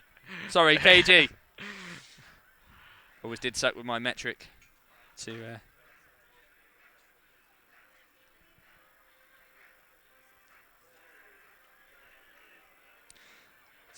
Anthony Dingsdale, the defensive lineman, played rugby at county level, coming on to replace Stephen Kilgannon. As we said, final timeout for Edinburgh. Referees just getting a quick drinks break. As we can see on the screen, Edinburgh just talking it over, trying to get some more points just for the end of the half. And you feel like they need to finish the half with something. They need something from this second quarter. Obviously, they came out. We saw what they can do in that first quarter. Merseyside have made some adjustments, and they need to come out with something. Well, if they get 3 points here, it'll give them the lead heading into half-time. Merseyside start with the ball.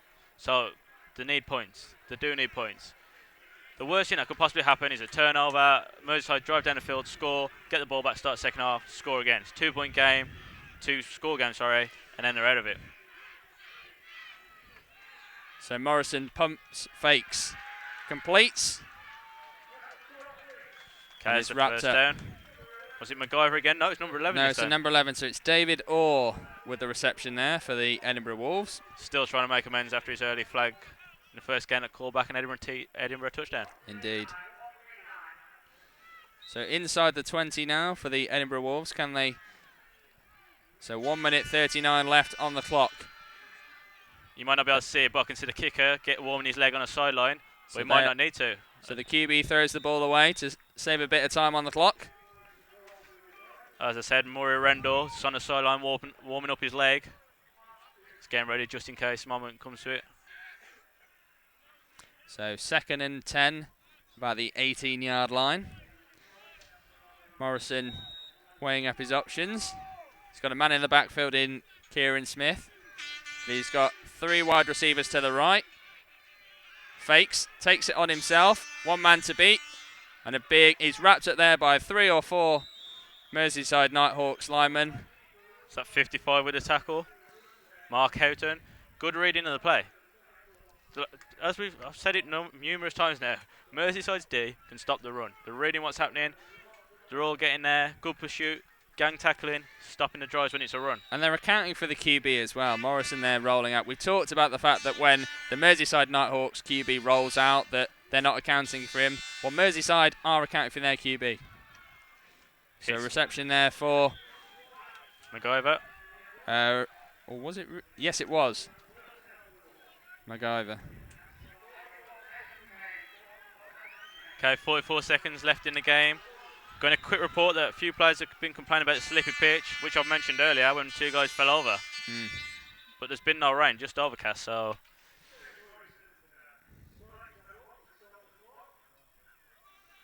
Okay, there was a mist this morning, so maybe that soaked it up a bit. The ground's hard, but it is slippy.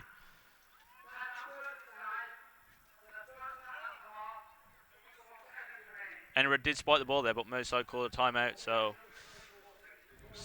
saved Edinburgh down. Yes. In hindsight, it was a bad timeout to call. Exactly. Good field position here if Edinburgh do end up having to take the kick. Obviously, time running out in this second period. Well, it's looking like they're on a 7. We're inside the final minute, so just shoot the clock a little, get a late touchdown. But it's first and goal now. Obviously, the crews have put the first down indicators down. So first and goal, they've got 3 shots if they want it to try and fire the ball in. So you'd expect them to. I'm expecting passes here. I'm expecting a pass. Come out. Certainly for the first couple. Well, as we said, Merseyside stopped the run. Edinburgh got no timeouts. Clock's going to be running, so you need to stop it. So Morrison comes out. He's got 2 men left and right. Smith in the backfield. Smith had been used as pass protection in the last couple of plays and a decoy. The give is to Smith, and immediately he's tackled by Houghton. Number 55, yeah. Mark Houghton. Hopefully get some stats at half-time, how he's doing. He's probably had about 3-4 tackles for loss now. Yeah. Certainly 2 tackles on this last drive for Mark Houghton. So obviously the clock now running with that last play. So QB looks, fires into the end zone. He has got a man, and that is his favourite target of the day, MacGyver, number 19, Andrew MacGyver, the wide receiver. It looks like Merseyside were expecting a spike there, because he'll just seem to stop, and then he faded to the running back, and then just looked, saw his receiver wide open, pumped it over. DB was in no man's land. Touchdown. What's that now? It's 19-14, could be 20-14 if they nail this. And we said how important that extra score was, that the Wolves, after a second quarter that might not have gone the way that they wanted from the defensive side of things, they've now come back and they've finished the second period with a with a punch. They've kept their heads. Didn't lose any. Well, they did lose momentum, but they didn't let it get to them. So the kick is up and good, but there is a whistle on the play. Looks like they've called. Is it timeout or is it full start? We'll get the official word from the official shortly. Murray Rendell is the kicker. He will have the second bite at the extra point. Wait for the ref's call. There was no flags been waved off. Just have a referee's timeout and just do the PAT again. So 19-14 back in favour of the Edinburgh Wolves in this game. Turning into a really good game in, towards the end of this second quarter. Obviously the extra point to come. It's an important score just for half-time. Makes you wonder what Merseyside will do. Will they take a kneel? Will they take a deep shot? Depends how much time is left on that clock. So Murray Rendell awaits this kick. So the holder gathers the ball eventually, and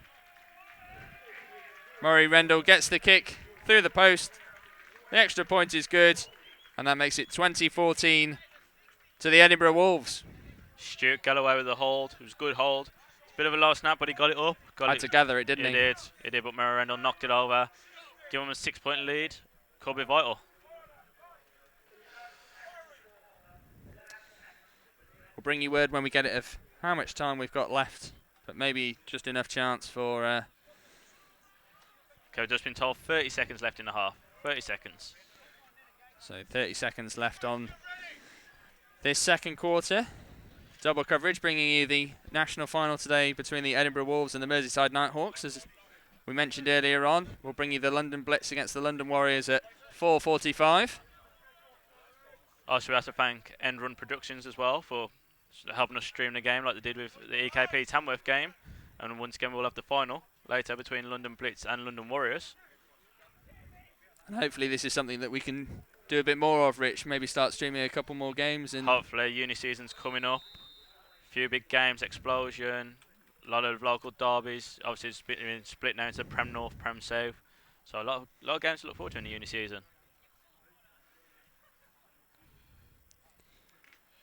Okay, kicker's ready. Looks like Kieran Smith ready to kick. So we've got a different kicker for the kickoff and a different kicker for PATs. Would be interesting if there was a field goal, who would take it?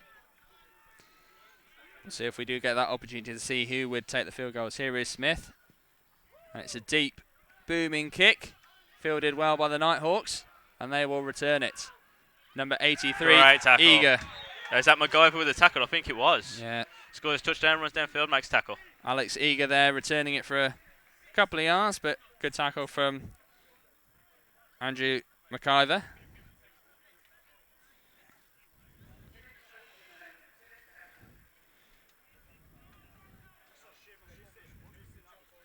So Merseyside just coming onto the field. Will be interesting. Some might take a knee in this situation, but then again, Merseyside put up a lot of points this year. So they might just try and air it out, take a deep shot. They've had 2 long touchdowns, why not 3? So less than 30 seconds remaining in this second quarter. Edinburgh look like they're in deep coverage. Obviously expecting the deep pass. They've been burned on 2 occasions, both 40-yard passes in that time. So QB drops back, assessing his options. Here is the pass coming deep. Nearly gathered in there by Ben Barker. Obviously we saw him with the 44-yard reception earlier in the game. Great throw though, good 50 yards. Good accuracy on it as well. It did actually hit Barker right between the numbers, but he wasn't able to bring it in. Pressure from 2 DBs there as well. Well, they've gone to the half now. The refs have just blown end of the first half. So at the end of the first half, it's the Edinburgh Wolves that win, that are currently leading. They haven't won the game yet. They're leading by 20 points to 14 over the Merseyside Nighthawks. Yeah, as we noticed, said it many times, Edinburgh had an early start. First quarter, drove down the field twice, scored 2 touchdowns. Merseyside stuttering, had a lot of penalties. But second quarter, changed it over. Edinburgh started getting the penalties. Merseyside were getting the drives going, had 2 long touchdowns. Thought the momentum was all on their side. Edinburgh forced a punt. and then went downfield and scored a touchdown. And penalties became a big factor, especially in that second quarter. We saw Merseyside burned early by the penalties. They sorted things out, cut the penalties out. Then we saw the Wolves that were affected by the penalties, and probably about half-time, the penalty numbers probably even. I think I seem to recall Merseyside about 35 yards. Yeah, and Edinburgh was 20 or Edinburgh vice about flipped 20, over. yeah. So, yeah, penalties, they are the difference in this game. But yeah, we've got 15 minutes till second half, so we'll just have a quick break. Remember to join us again when you come back in 15 minutes time, and we'll be back soon. And do let us know who your MVP of the game is at DBL_coverage. Double coverage, of course, bringing you this production. Or the Facebook. Don't forget the Facebook. And the Facebook, yeah, of course.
Welcome back to Double Coverage's coverage of Britbowl, the national final between the Edinburgh Wolves and the Merseyside Nighthawks. It's currently the Wolves that lead by 20 points to 14. Early stage, well, just kicked off the second half. You haven't missed anything here on our live web stream. Myself, Pete Spencer and Rich Penwright bringing you coverage of this first game. And then don't forget, stick with us from 4:45. We have coverage of the London Warriors against the London Blitz. So stay tuned for that one. So an opening drive for the Merseyside Nighthawks. Hand off there, and it looks like a running back is tackled in the backfield. 94 with the tackle, looks like.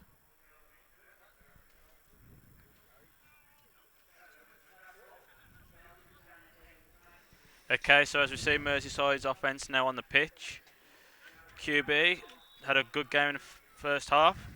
207 yards total passing, 207 yards total. And he was slow to get going. I was speaking to our sideline reporter Nathan at half-time, and he said he came off after his first touchdown, absolutely buzzing. But that first period, he was nervous to get going, and we see him here looking again for one of his receivers, and he does indeed find him for a short gain. That's Ben Barker again, who, of course, scored one of the touchdowns for the Nighthawks earlier on in the first half, but he's now really starting to settle Adrian Hodges. As we said, a nervous start to the first half. Now he's come out, he's settled, he's got that first touchdown. And he came over to Nathan and he bumped fist and said, "We've got it now. This is us. We know what we're doing. We're settled. We go from here." That's what you like to hear from a QB, obviously. It's a big day for him and the rest of the team. And if he's feeling confident, he'll trying to lead the team down here for another score and retake the lead. But how vital is it, Rich, on this first drive that the Nighthawks come away with something? Obviously, they're now trailing by the 6 points. They need to get the next score, really. I don't think they need points. They don't need points, but they need a drive. They need yards. So another long bomb here from the Nighthawks, looking for their receiver. Great catch. And a great catch. Great catch. Going long for the Nighthawks has really worked today, and that's another great reception. Is it 81, Liam Holbrook again? He seems to be the deep ball threat. So that's their number one defensive back that's been beaten again for Edinburgh. And we've seen this pattern 2, maybe 3 times. 2 for the touchdown passes, and 1 again there. Liam taking full advantage. You got to play the ball at the highest point. That's what I'm taught as a DB every training session. Take the ball at the highest point. Don't let it come down. Go up and get it. If he jumps up, you can bat it down. You can pick it.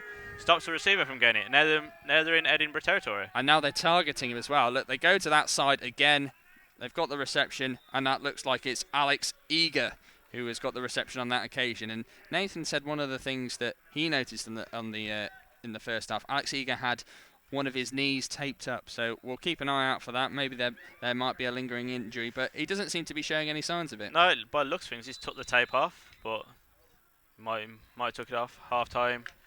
Yeah, certainly no visible signs of it there, so we'll keep an eye on how he's moving. Helped him score a touchdown, so maybe it's some special tape, like the magic sponge. Magic sponge. So if they are going into huddles, they're very quick out of the huddles, Merseyside Nighthawks. We saw them spending a lot of time in the huddle earlier on, and there the give is to... No, he's kept that. That's a great block there. Block in the back. Looked like a block in the back to me, but... Possibly. QB is down. There is a flag on the play. QB is down. As we can see on the one of our camera views there. Oh. It's getting up. It now gets up, and well... That's what you like to see. QB getting back up. It's vital. If he'd have gone out, team, see how the team reacts, but his QB's up. He's walking off, probably just a stinger. Roughing the passer.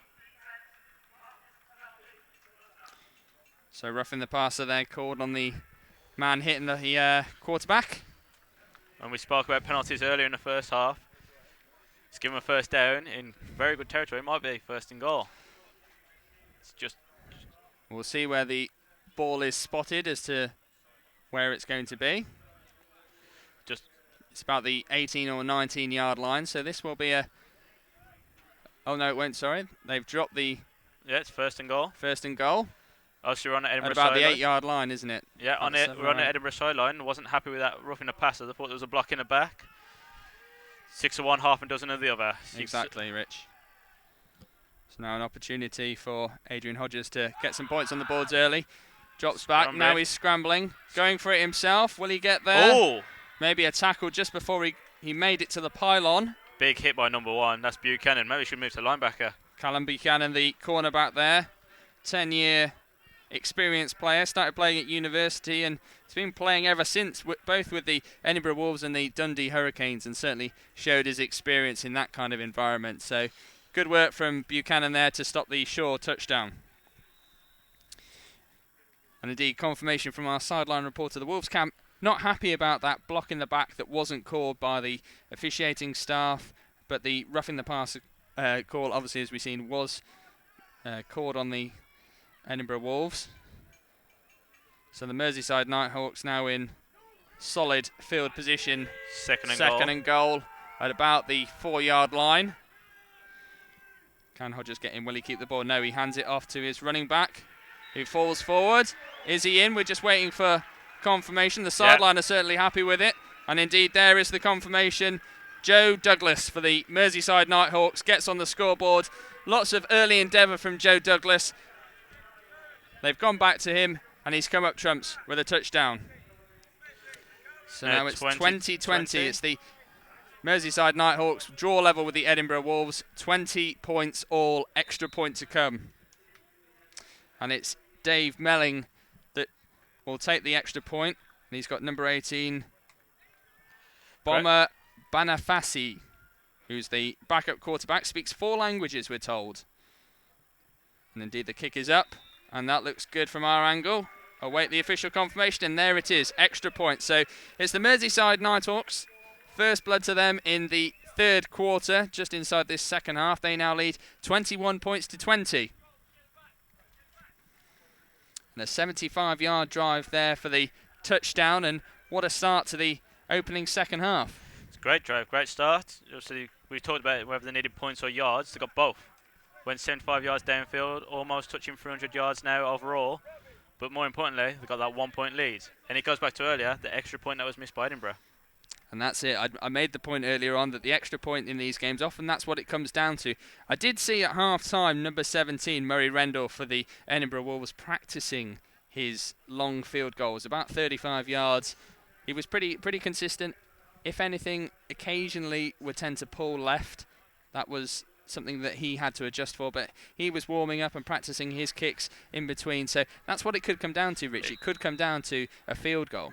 Kickers are players too, like punters are people. Okay, we've just been told it's 11:26 left in 3rd quarter, so that was a long drive, took a bit of time off the clock. So there is the kickoff from the Nighthawks, and another deep kick. But it's been returned, and if a Wolves player can find a crease here, I think he's only got 2 men to beat. Kicker once again making a tackle. Another fumble as well. And the refs have blown it dead. They're going to pull people off the pile one at a time. Everyone loves a good scrum for a fumble. John McCallum pulled away from the pile there. The returner is down, hurt.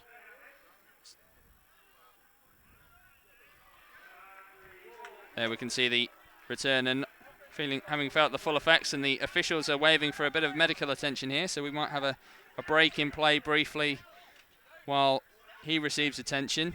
Wolves did recover the ball though, so their offense gets a chance. Another great return, and no penalties. And fantastic field position for them to immediately respond to the Merseyside retaking the lead. There we go. Looks like we might have a shootout. You could lead to Edinburgh, score a touchdown here, maybe get 2 points, can have a 7-point lead. So it looks like a shoulder injury to the player that's currently down at the moment for Edinburgh. Number 81 by the look of it. That is Stuart Galloway, who's the return man. Had a shoulder injury. Not pretty. He's not holding that right shoulder in a good way, is he? It doesn't. No. And he's shaking his head as he walks towards us on the sideline. I've had shoulder injuries, had operations. Not a good sign. Not a good sign at all.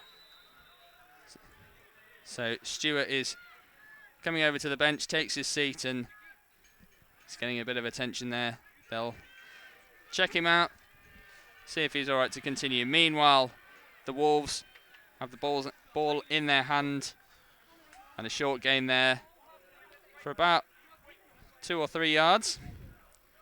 Second and about 8 yards inside Merseyside territory. Merseyside did get it done once again against the run.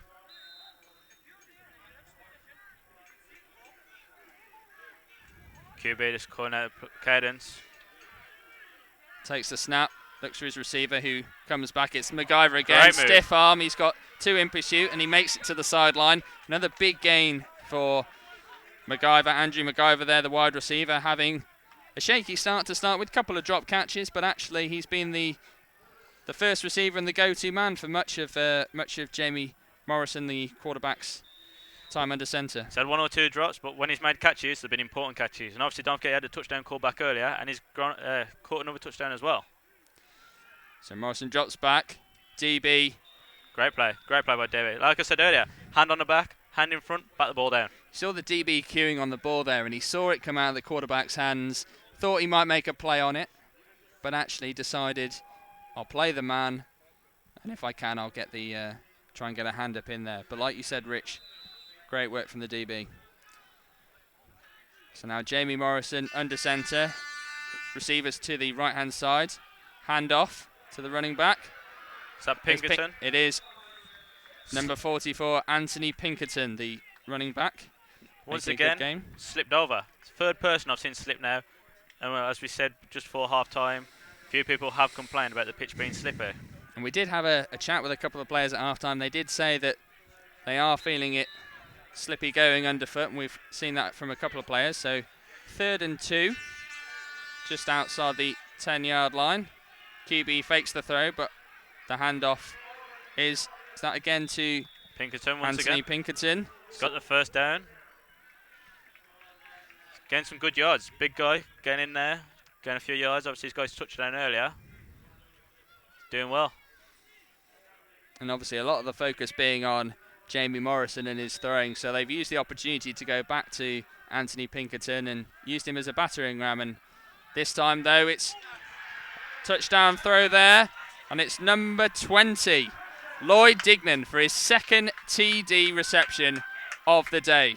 A 12-yard TD, unless I'm mistaken, but again, as you said, Rich, we're going to have a shootout here. It's the Edinburgh Wolves that retake the lead. It's Edinburgh Wolves 26, Merseyside Nighthawks 21, extra point to come. 3rd touchdown of the day for Wolves QB. So now we see Murray Rendell, the kicker, coming out, practicing his kicks from the 35-yard line at half-time. A little bit closer for this extra point. The hold is good. The kick is blocked. Great block. That is a fantastic block, and that's obviously 2 extra points that have gone begging now for the Edinburgh Wolves. It's the one part of the game, if you had the 2 teams lined up in front of you and you had to pick one out of the 2, you'd have to say that's one area where the Nighthawks have certainly had the upper hand on the Wolves. Yeah, definitely. Special teams win games. It's a third of the game. You need to make those kicks. Now, Edinburgh, if Merseyside go down and score, they're going to be in a situation, Edinburgh, when they will have to go for 2 points. And just being told there's 9 minutes 50 left on the clock. So another quick drive for Edinburgh, only 2 minutes. Certainly being productive. Helps when you have a 60-yard return.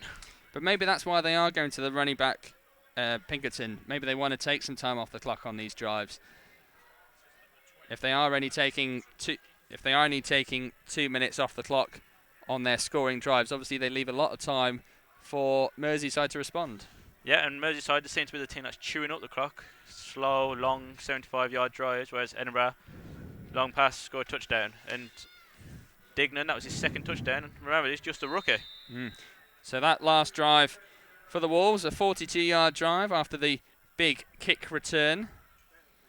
Be interesting to see what Wolves do on D now. We've been told number 33, Ross Young, wasn't happy, telling his DBs he's going to start playing the ball instead of giving up the big play. Might see some more pass interference flags, but better than touchdowns. So about ready to get back underway. Edinburgh Wolves, Kieran Smith kicking off. And that will be fielded by Ben Barker. Barker takes the reception. He's got a couple of blockers in front of him. Can he find a seam? He does find a seam. And he's down at about the 30-yard line. Just talking about number 33, Ross Young, and there he is making a tackle. Captain of the day, and he's on special teams, getting it done. And a possible injury there to number 74 for the Edinburgh Wolves, Simon Swanson, the offensive line rookie, 30 years old, £110, just making his way to the sideline. Doesn't look happy. Once again, it's 110 kg. You'll learn that before the end of the 10 day. kg, pounds, ounces. So Wolves have exactly the same passing yards as rushing yards. 113 yards passing, 113 yards rushing. Good balance for the Wolves. I wouldn't have expected 113 yards rushing, considering how well Merseyside have done. So the handoff is to the back, and he immediately runs into the defensive line. Looks like no gain there. 2 guys. Number 19, number 60. No, number 90, sorry. So that's Joe Douglas with the run there for no yards. And a good tackle there for Duncan Tanner, was it? We'll get some confirmation on that shortly. Difficult to see in a situation like that where effectively he's running into a wall of bodies. So looks like number 19 is coming in on the blitz, but he might be dropping back. Oh, he's just faking. Adrian Rogers looks for his man there. Number 80 gets it to Tim Parr. Parr makes it to the sideline for another good gain. MacGyver on the tackle there, number 19 for the Edinburgh Wolves. Do let us know your MVP for this first game of our coverage today at DBL_coverage. We will be checking the Twitter feed later on and letting you know who the watching and listening public out there have decided for their MVP. And we got double coverage on Facebook as well. We do have double coverage on Facebook as like well. us on there. Get your MVP votes over. You can hear the call there. Let's go D from the Edinburgh Wolves. So Hodges pump fakes, long throw. Almost a fantastic catch there.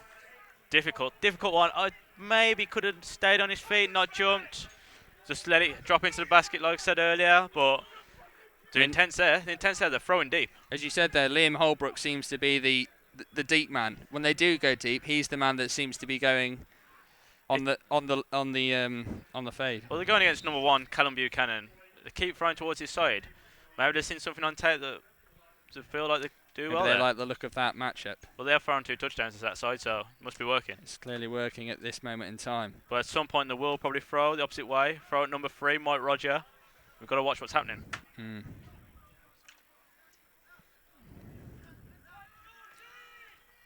So this time Hodges splits his wide receivers, 2 left, 2 right. He's got Smith in the backfield. And the snap is to Hodges. He decides to keep the ball and run himself, as we've seen him do a couple of times. Makes for the sideline, and that's a gain of about 5 yards. Do you reckon that was a design play? Because obviously it was a bad snap, but they knew straight away. He followed his running back. Guessing it was a... Well, that's the option he's got, isn't he? He's a quarterback that likes to run the ball. He feels comfortable running the ball. He knows where the sideline is, and he knows if the play does break down, then he's always got that option to make for the sideline. That is correct. I'm pretty sure it should be 4th down, but we see a change coming in here. MacGyver coming out of the play. Quick change there for Edinburgh.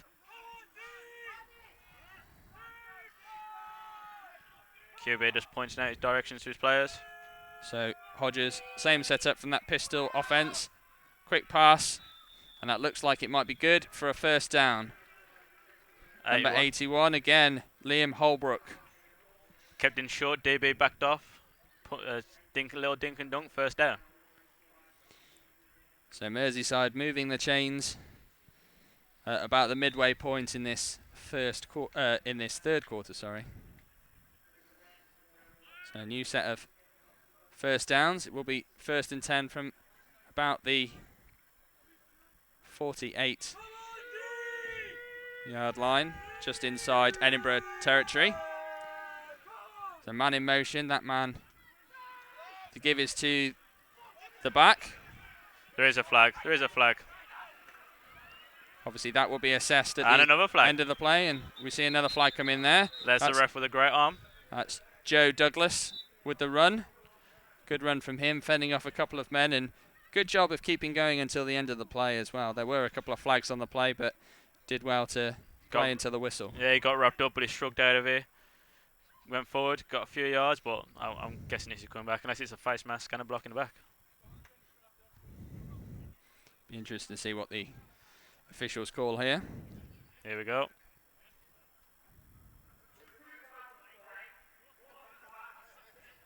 So a block in the back and a face mask.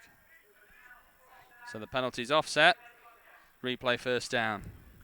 Yeah, I've seen the ref coming in, signalling it was face mask, and obviously that was a block in the back down there, offsetting.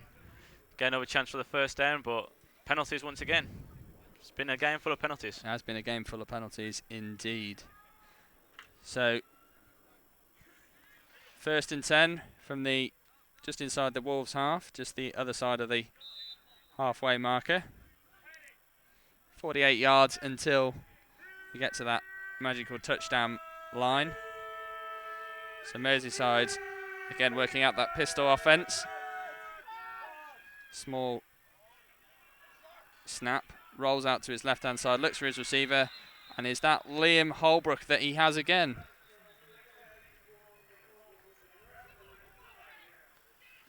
So it looks like an interesting play drawn up there by the Merseyside Nighthawks coach Craig Pennington. You saw the wide receivers on the left hand side running pre-designed routes, but actually the wide receivers on the right hand side of the field were kind of splitting the field. Yeah, it's a bit of an odd play. The QB rolled out to his left.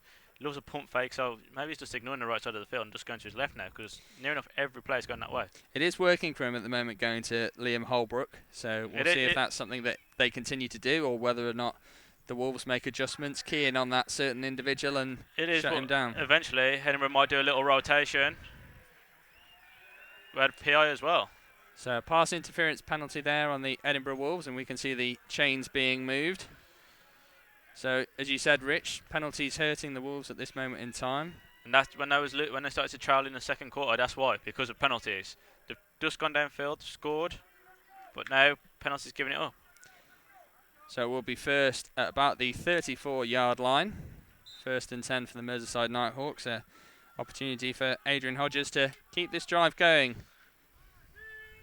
As we said a bit earlier in the third quarter, the Wolves don't take a lot of time to move themselves downfield, whereas the Nighthawks like to do their steady work, and that's another good reception there to number 83, Alex Eager. Of course, with that touchdown earlier on in the game. Yeah, it's no great pass by the QB. It's getting done, he's throwing it around to his receivers, but as I said, they keep throwing to the left-hand side. Keep throwing to the left. Maybe Edinburgh just going to do a little rotation with DBs. Cornerback comes down, plays the flats. Someone goes on over the top if they're playing cover 3. They need to do something, otherwise. Certainly looks like Adrian Hodges is more comfortable throwing to that side of the field. I don't know if it's an opportunity to open up his body and really get some power behind those throws, but he certainly likes throwing to the left-hand side of the field. 3 receivers to the right-hand side of the field now for Hodges. He's done that. The handoff is to the running back, and you heard the clash of helmets there. He's got the first down now, that's all that matters.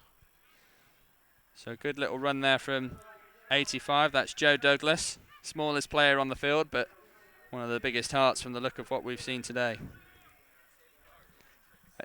As you said, Rich, he's got the first down. They're moving the first down markers. Will be 1st and 10 from the 21-yard line. I'm expecting a shot into the end zone here. QB's been over to the sidelines, had a quick chat with the coaches. He's coming back. I'm guessing he'll probably throw it to the end zone. He's kept it simple as well since that initial first quarter. We saw him come out the first quarter, try a couple of trick plays, try and being a bit fancy. Since then, he's just gone back to basics. That's what working, the short game. Short passing game, opposite up deep, which thrown to the right. So good pass there, but good work from the DB. Great play by number 13. So that's Patrick Bartoninsky. Got an interception earlier as well. He did. Done some good work there, the defensive back. Good work in breaking up that play. It's been a good game between the two.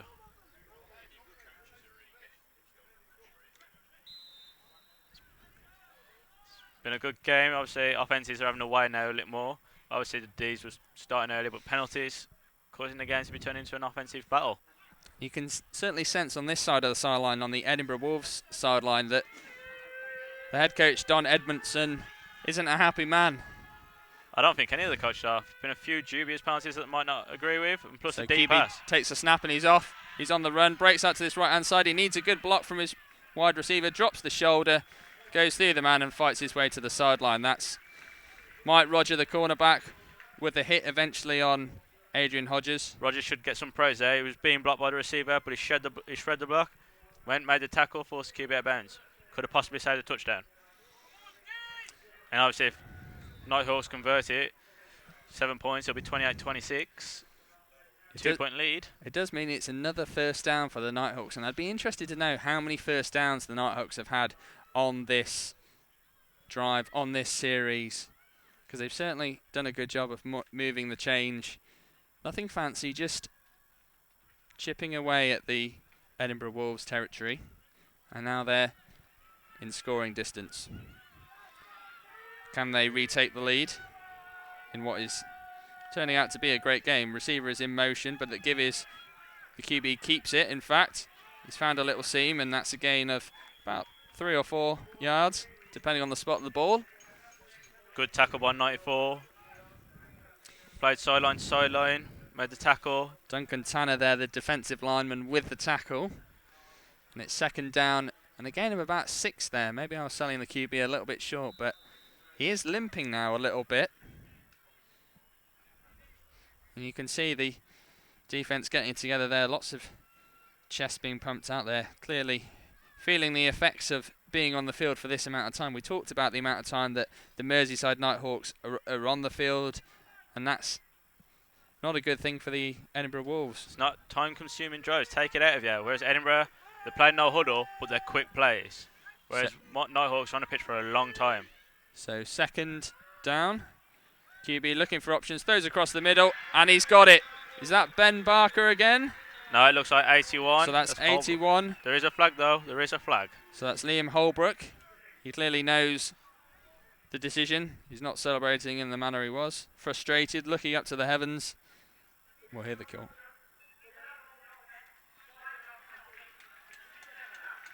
So it's a 5-yard penalty. Repeat second down. So we'll see the refs walk the Nighthawks back. He ran towards the line of scrimmage, and that's been the reason the officials have given for the penalty. So it's a second, and they're about 8-9 yards. 8-9 yards out from the goal line. It's about under, I think they're under 13. Are they on the 13? Yes, they are indeed. Good spot, Rich. There you go. Long discussion in the huddle. As we said earlier, they've been in the huddle in and out quickly. It's a nice long one. But they can change it out when they need to. When they need to, keep the defense on the back foot, huff and puff.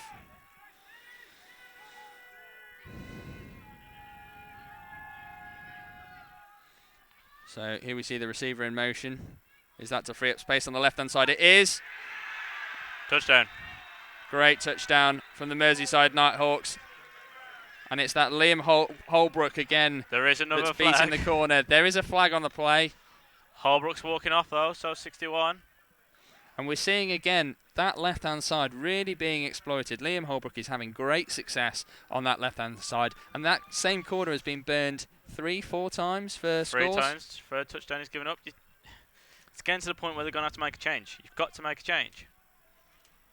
Maybe flip him over, put him on the Edinburgh left-hand side.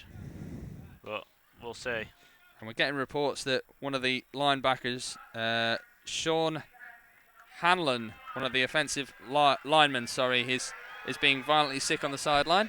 Meanwhile, the refs have signalled that it will be a touchdown. So second touchdown. No, it's the first one for Holbrook. First of the day for Holbrook. But what a good day he's had. He's had a lot of grabs. And been targeted quite a bit. He's playing himself into an MVP candidate role. Potentially, yeah. Great target he's been for Adrian Hodges. So it is the Merseyside Nighthawks that retake the lead. It's currently... Ball is blocked, but... So it looks like the extra point was blocked there, but it is the Merseyside Nighthawks that lead 27-26. And as we said earlier, that one extra point missed earlier in the game, so important. Well, it's really coming down to it, isn't it? It's obviously missed the second one. If they'd have scored that down there that was blocked for Edinburgh, it would be tied up at 27. And as we see there, one of the Wolves players making his way to the sideline, number 43. That's Ike Wushu, who's the defensive end. So we'll see what impact him coming off makes to the Wolves defence. But for the moment, the Nighthawks kick off. She's been told we've got 3 minutes 30 left in this third quarter.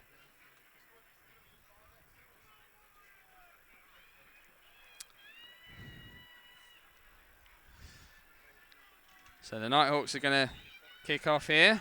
I'll be interested to see if the Nighthawks have shored up their kickoff side. They're going down in their lanes. Someone's breaking free. Returner's having a big gain, and it doesn't look like Stuart Galloway's back there returning. Might be a sign after he injured his shoulder. So not their first choice receiver back there for the Edinburgh Wolves, but here is the kickoff from David Melling.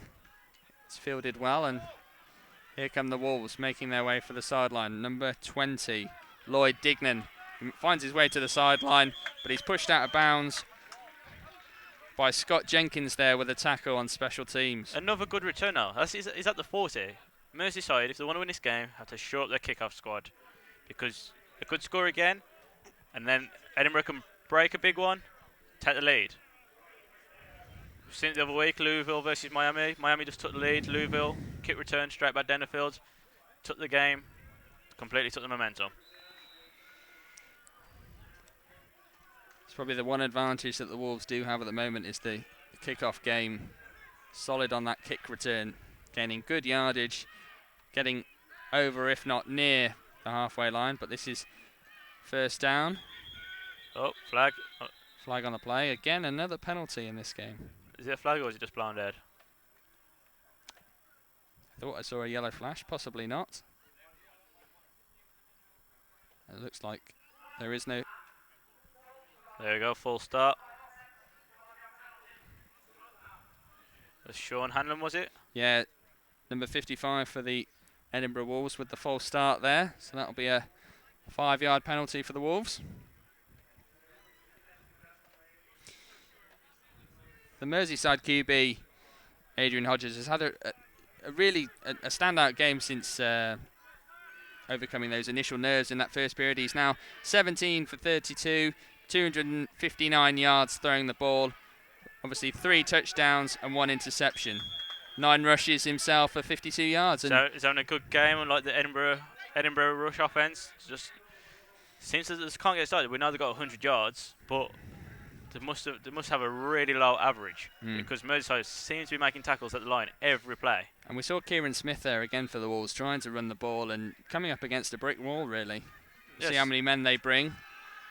Looks like a screen. Oh! An interception there, possibly. No, he's ruled incomplete. Ruled incomplete. Not quite sure why he got up to return it. He was already down. His knees were on the ground. Deval Merchant there, the linebacker. Who's playing cornerback today. Who is playing cornerback. Probably saw the goal line and couldn't believe his luck.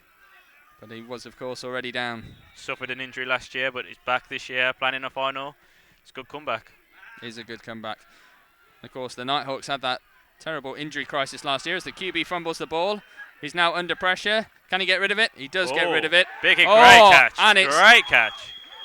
And a good reception there from number 11 on the sideline. David Orr making a big catch once again. I don't know who made that catch. That was a great catch. It was a terrible throw, but the QB was getting nailed at the time. QB did well to get rid of the ball. It was really important for him that he didn't get sacked in that situation. I think he was just trying to get the ball away to the sideline. May have taken a tip on the way through. It didn't look like a very particularly well thrown pass as he takes another step and gives to Kieran Smith. Smith approaching the first down marker. Turner pace gets the first down.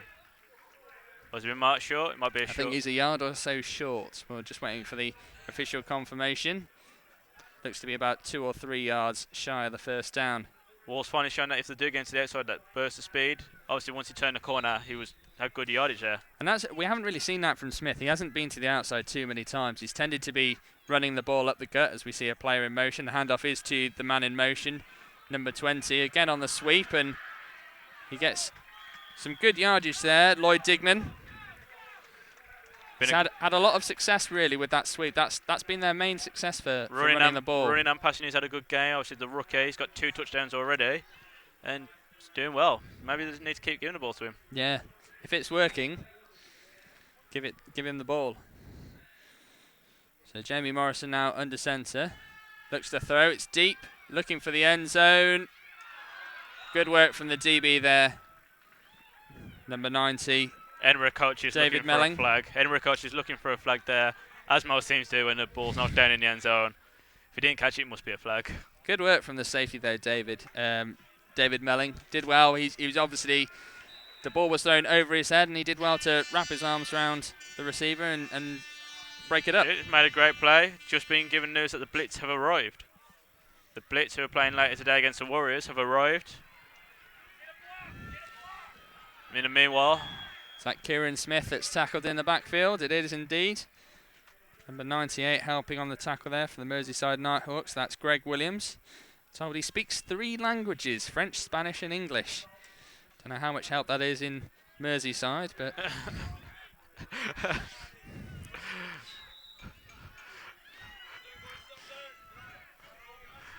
not quite sure what to say, so that kind of left me speechless.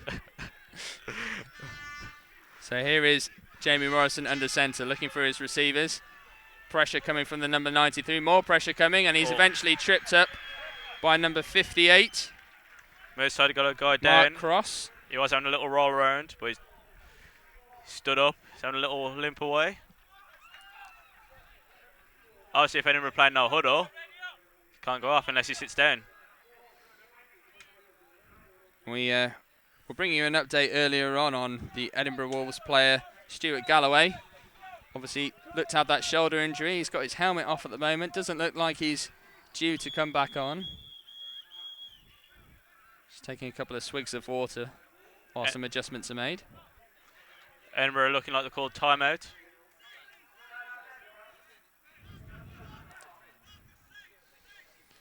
Well, Edinburgh starting to lose the momentum a little bit. Obviously they had that initial kick return from the kickoff. Got some good field position. I'm going to say yes and no. Like yes, obviously they're still driving, but no because they're still driving. Yes, because they're starting to struggle now. They've had to call the timeout, and the coach is going to have a little word. And I believe they've got a message.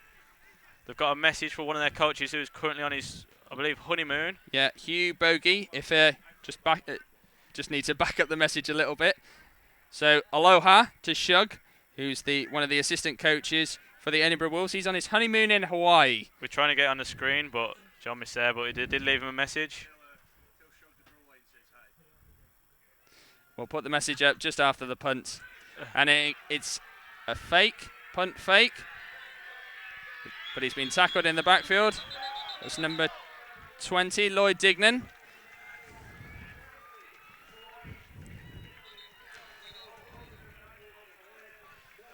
Okay, as we said, have left a message, but hopefully they'll get it up again so they can see it. Sugars are calling him on the team, and he said the bro line said hi. The bro line says hi. So a message out to him in Hawaii. Hope he's having a good honeymoon. Okay, I believe the message is coming again. Here we go. Message is coming. It's on the screen. There we go. Aloha, Shug. There we go. Checklist to the juice bar. Nice message there from the Edinburgh Wolves. So I do believe that's the end of the third period. Going into the Going into the final quarter, and it's the Merseyside Nighthawks that lead by 27 points to 26 over the Edinburgh Wolves. Just a single point in it. It's come down to point after attempts. Edinburgh have missed 2. The Nighthawks have missed 1. And that's what it's coming down to at this moment in time. Obviously Merseyside with the ball now. QB's had a great game. Whereas Edinburgh Wolves QB's only 8 of 26 with 113 yards, 2 TDs and a pick. It's interesting. It has been a QB battle. It has been a QB battle. But that's just because the run's been shut down. 2 great front sevens from both teams. And it'd be interesting to see whether or not that takes its toll on the D-lines and O-lines, whether that later in the game they start to feel the effects.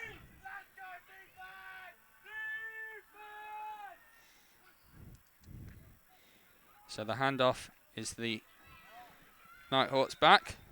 Joe Douglas, I believe. Nice little carry there for about 5 yards. Just as we were saying, there's no run game, he gets 5 yards. Commentators curse. No. It's not a curse if they it's tell not me. a curse if it helps them win, we take all the credit. So a nice little gain there till about the 40-yard line. So it's now 2nd and 5 at the 40-yard line for the Merseyside Nighthawks. Merseyside really need a time-consuming drive now. Chew up the clock, give Edinburgh time with about 8 minutes left on the clock. They might 2 scores maybe. Might mean that they go to Joe Douglas a little bit more in this 4th quarter. Try and take some time off the clock, or the QB might end up running the ball himself. Scrambling around the pocket, directing traffic, sends his receiver. Oh! And a big hit there. Number 14 for the Edinburgh Wolves, Stephen McDonald, the defensive back. A massive hit. A massive clean hit. Massive clean hit. That's the most important part. And that's on Liam Holbrook. And that was the player that had so much success going deep for the Nighthawks. So they've obviously brought an extra player into cover. Obviously, it was a blown play. Yeah, the QB did kind of point him where to go. So obviously 14. Stephen McDonald saw where he was going. Eyes on the prize.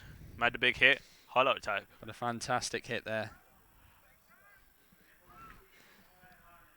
So 3rd and 5 at the 40 for the Nighthawks. Can they keep this drive going? 81, going into Edinburgh's half. It's in his own little world. And there is the flag, which is... Throw it away. Probably not a free play. Oh! Ooh. There is a flag. I'm guessing he wasn't lined up correctly on the line, or too many men on the line. So, quarterback there, Adrian Hodges, was looking for Alex Eager. There is the flag on the screen. Here we go. Oh. Offside on the D. You did see, after Liam Holbrook retreated, there was a defensive lineman that did jump offside. Oh, okay. So that's where that call has come from. Obviously, the sideline ref judged that Liam had got back onside. No explains why the QB threw it deep. Free play, threw it deep. An opportunity, and unlucky not to come up with a good chunk of yardage. Edinburgh have gone to the deep pass again now. Oh, not Edinburgh, sorry, Merseyside. Gone back to the deep pass when it was a short pass that was chewing up the clock, sucking the DBs in, and then hitting them over the top.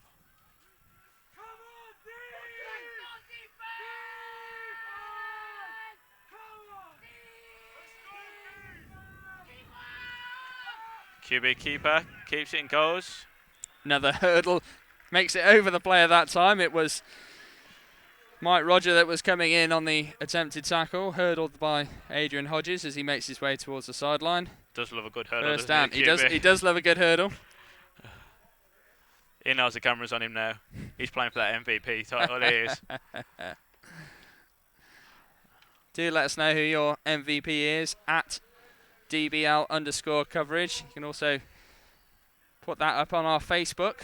Leave us a comment on there. Let us know what you've made of the web stream. As I mentioned earlier, we are hoping to do a few more of these web streams. Do appreciate your feedback. Wide receivers lined up 2 left, 2 right. Again in this pistol formation. It's like Kieran Smith is. Good protection there for the QB, but the QB has to get rid of it. Steps the lineman there. Beautiful move. And another one. Steps inside. A good gain. He'd be well advised to go down possibly. Makes his way to the sideline. But a great gain there for Adrian Hodges. That won't do his running stats any harm at all. Here we go. He's throwing the arms up. He's doing his own little Johnny Manziel. But great play. But what was he doing with the ball? Needs to tuck it. He's carrying it like a loaf of bread. He's not Mike Vick. He needs to tuck that ball. If an Edinburgh player had seen it, punched it out, would have been a momentum swinger. Now, a lot of Merseyside players seem to be running through the plane, playing through the pain. A lot of them are, we're told, are walking wounded from our sideline reporter. Might that become a factor later on in the game? Definitely. 100%. When it's like final 2 minutes of the 4th quarter, it's a close game. You want people who are feeling fresh, feeling fine. You don't want someone who's playing 50%. You'd rather have a 70% linebacker than a 50% guy. So it's going to be an interesting situation. Might end up having guys playing both ways. So Rodgers has a man in motion, gives it to his halfback. Joe Douglas again.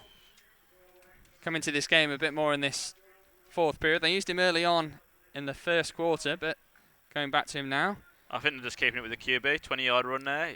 plus his 50 from earlier and whatever he's got since then. Obviously, Joe doesn't want his stats to go down, so saying, QB, give me the ball. I don't want you to have all the glory. As long as the winner, don't think nobody has all the stats.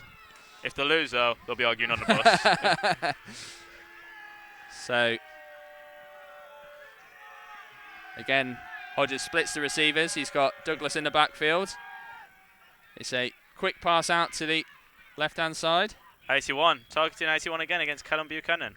Liam Holbrook, Callum Buchanan. That's a matchup they clearly like, the Merseyside Nighthawks. Oh, he's off limping now. That could be key. Oh, he's just calling for a sub. He's calling for a sub. Maybe he'll go out for one play. Number 88, Nathan Dukes, coming on. We just mentioned now walking wounded. And there we go, walking wounded. That is a commentator curse. But they need him. They need him for the deep threat, because if they don't have a deep threat, the short passing game won't work. Here we go. So Rogers gives it his cadence. He's looking to draw someone offside. A couple of hikes there.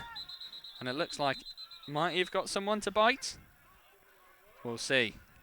Maybe on the QB. He was moving back, so the QB might have twitched it. Not QB, sorry, the centre might have twitched it. QB took a little tiny step back. It's a full start, but on who, that's the question. Waiting for the official word from the officials.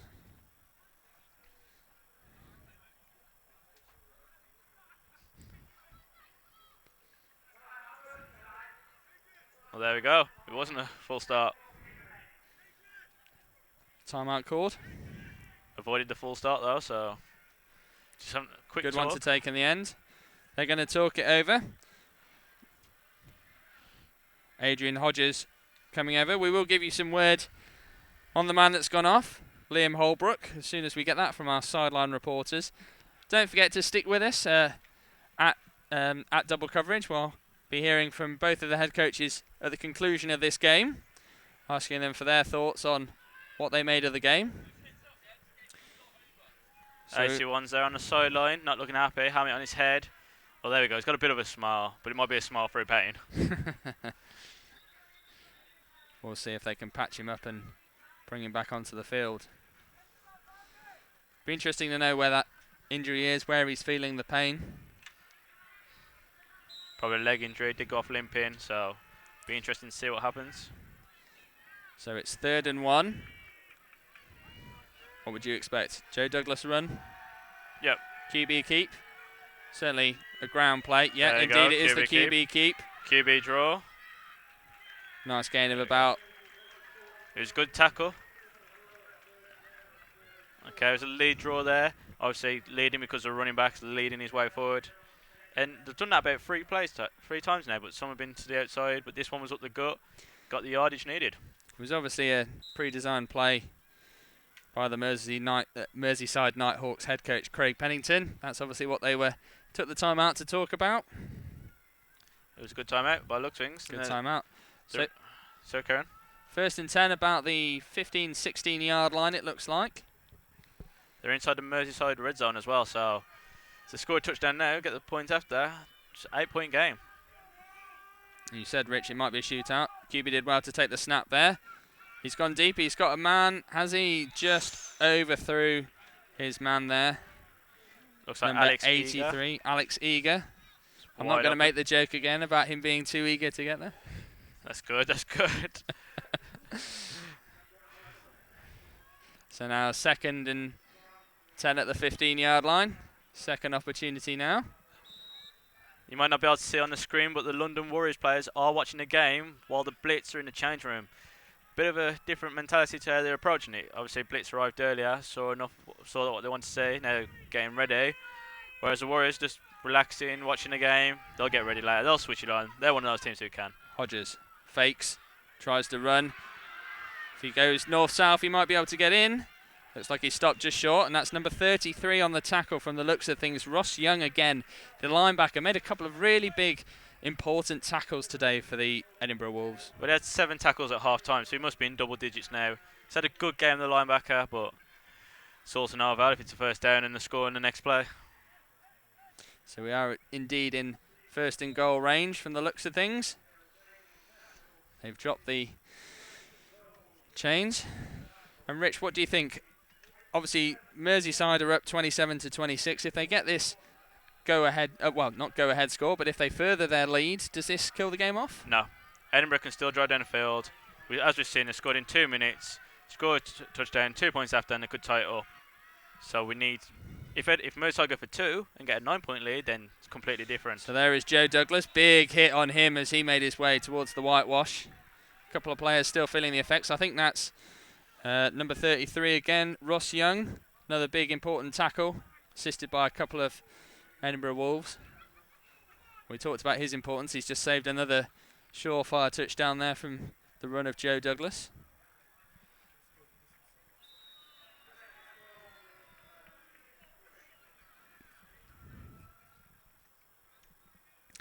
So it's second and goal, about 5 yards or so out at the moment.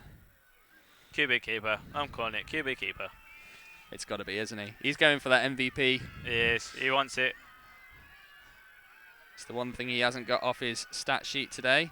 He looks, rolls out to his left-hand side, rolls back around to his right. He needs to get rid of the ball. He does indeed get rid of the ball. Overthrows his player, but main thing to get out of that situation, it's a blown play. Just get out of it. Maintain your field, your territory. Yeah, but he had a bit of a dance around. He could have maybe suffered a big hit. He was looking not to. Looking a bit winded as he stands there walking onto the sideline, but that situation as he rolls out to the left, if there's nothing there, just throw it away. Just throw it away. I'm told he's a real character on the sideline, this American starting quarterback, Adrian Hodges. Very, very mouthy, heart and soul of the team, really leads from the front.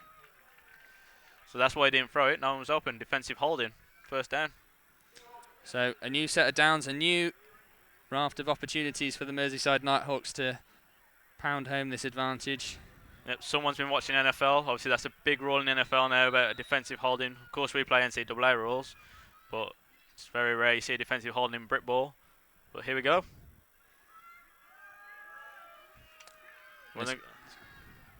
Could be a huge momentum shift in the game if the Nighthawks are able to get this 8 points ahead. Of course, 8 being the, assuming they get the extra point, and that obviously 1 point advantage that they already have. So the give is to Douglas. We'll see where he is. He looks to be short. You know who's in. There'll be a loud cheer from the stands. Seems to be more people are starting to filter through now. Obviously, the big games later. This is a big game, but I'm talking about the London derby for the final. Hopefully have a decent sellout there. And how do you see that game going, Rich? Obviously, the London Blitz and the London Warriors are two teams that know each other really well, aren't they? They've been rivals for played each other many for the years. past few years. Obviously, both teams in the final. Obviously, Blitz have got that new QB from SMU, but I can't see the Warriors losing it. They're a good team, solid D, solid offense, great coaching, great special teams. I backed them in the predictions. I'm backing them today. So 2nd and 5. That's a timeout called there by the Merseyside Nighthawks. Adrian Hodges calling that timeout. Opportunity to get some water onto the field.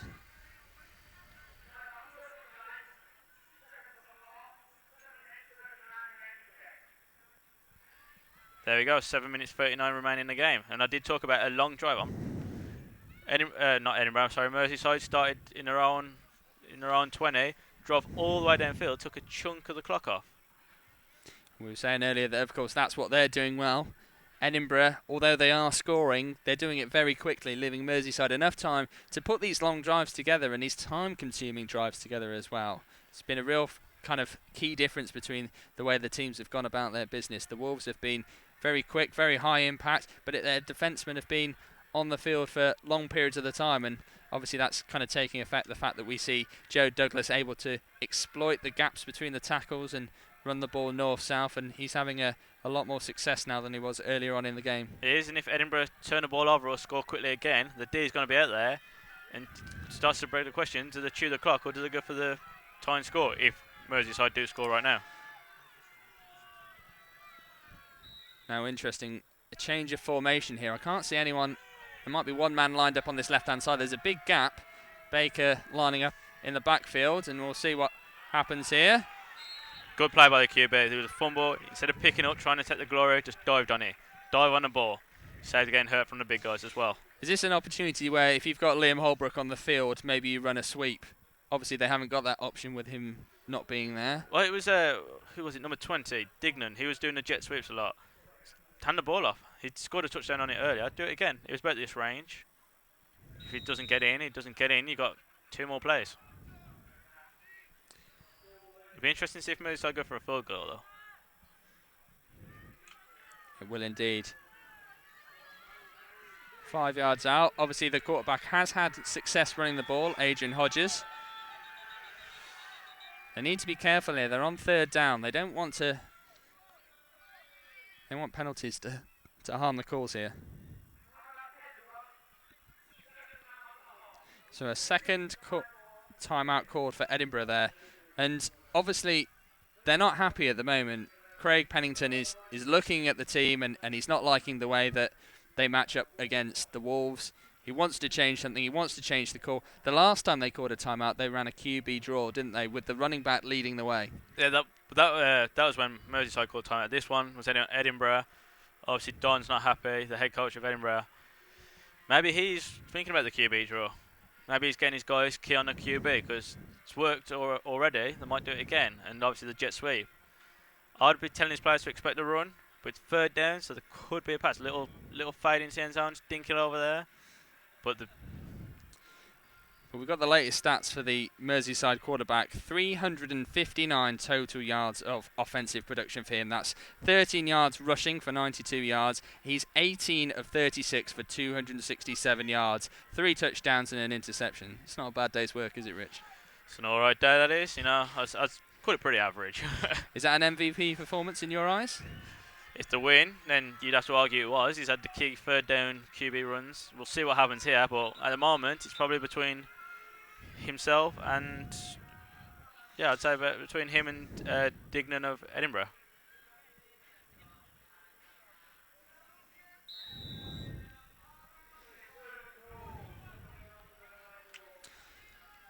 So here we go. 3rd and goal. Holbrook is out there. Obviously, he was injured earlier on the drive, but he's back out there now. Come back on. He's a key man for the Merseyside Nighthawks. Let's see if they choose to give him the ball. QB drops back. Scrambles to his right-hand side, looking for the man in the end zone. Close. Falls incomplete. Here we go. Let's see what happens. QB's walking to the sideline. Indicates it might be a field goal. Push the Nighthawks further ahead. They'll go for it. They'll be bold. They'll go for it. Ben Barker, was it, that missed out on the pass on that occasion? He was being led by the pass, but probably just too far in front of him. Ready. There we go, Merseyside. QB's coming back in. Going for it. Bold. Well, you score here, Rich, and you effectively... Do you kill off the game? As we spoke about it earlier... 6 minutes or so left. I mean, Edinburgh can only take 2 minutes or so to score. It doesn't take long for them to pull ahead. It depends what Merseyside do. If they get the points after, it's only 8 points. Will Edinburgh go for 2? Rolls out again to his right-hand side, looking for an option. Throw it. Throws. No. Incomplete. Edinburgh Wolves doing a really good job of the pursuit there, trying to put pressure on the quarterback. They haven't given him time to drop back in the pocket, to settle, to find his receivers, to make his reads, and they've come away with the turnover on downs there. Well, when we were talking earlier about why Merseyside were having success, it's because the QB had time to stand in the pocket, look around, do all his reads, throw it to the open receiver. Now, he's running for his life, he's running around, backpedaling. It's pretty hard to throw when you're on a run or off your back foot, so it's pretty hard. And although Edinburgh are in the position they are territory-wise at the moment, is that a momentum shift for them?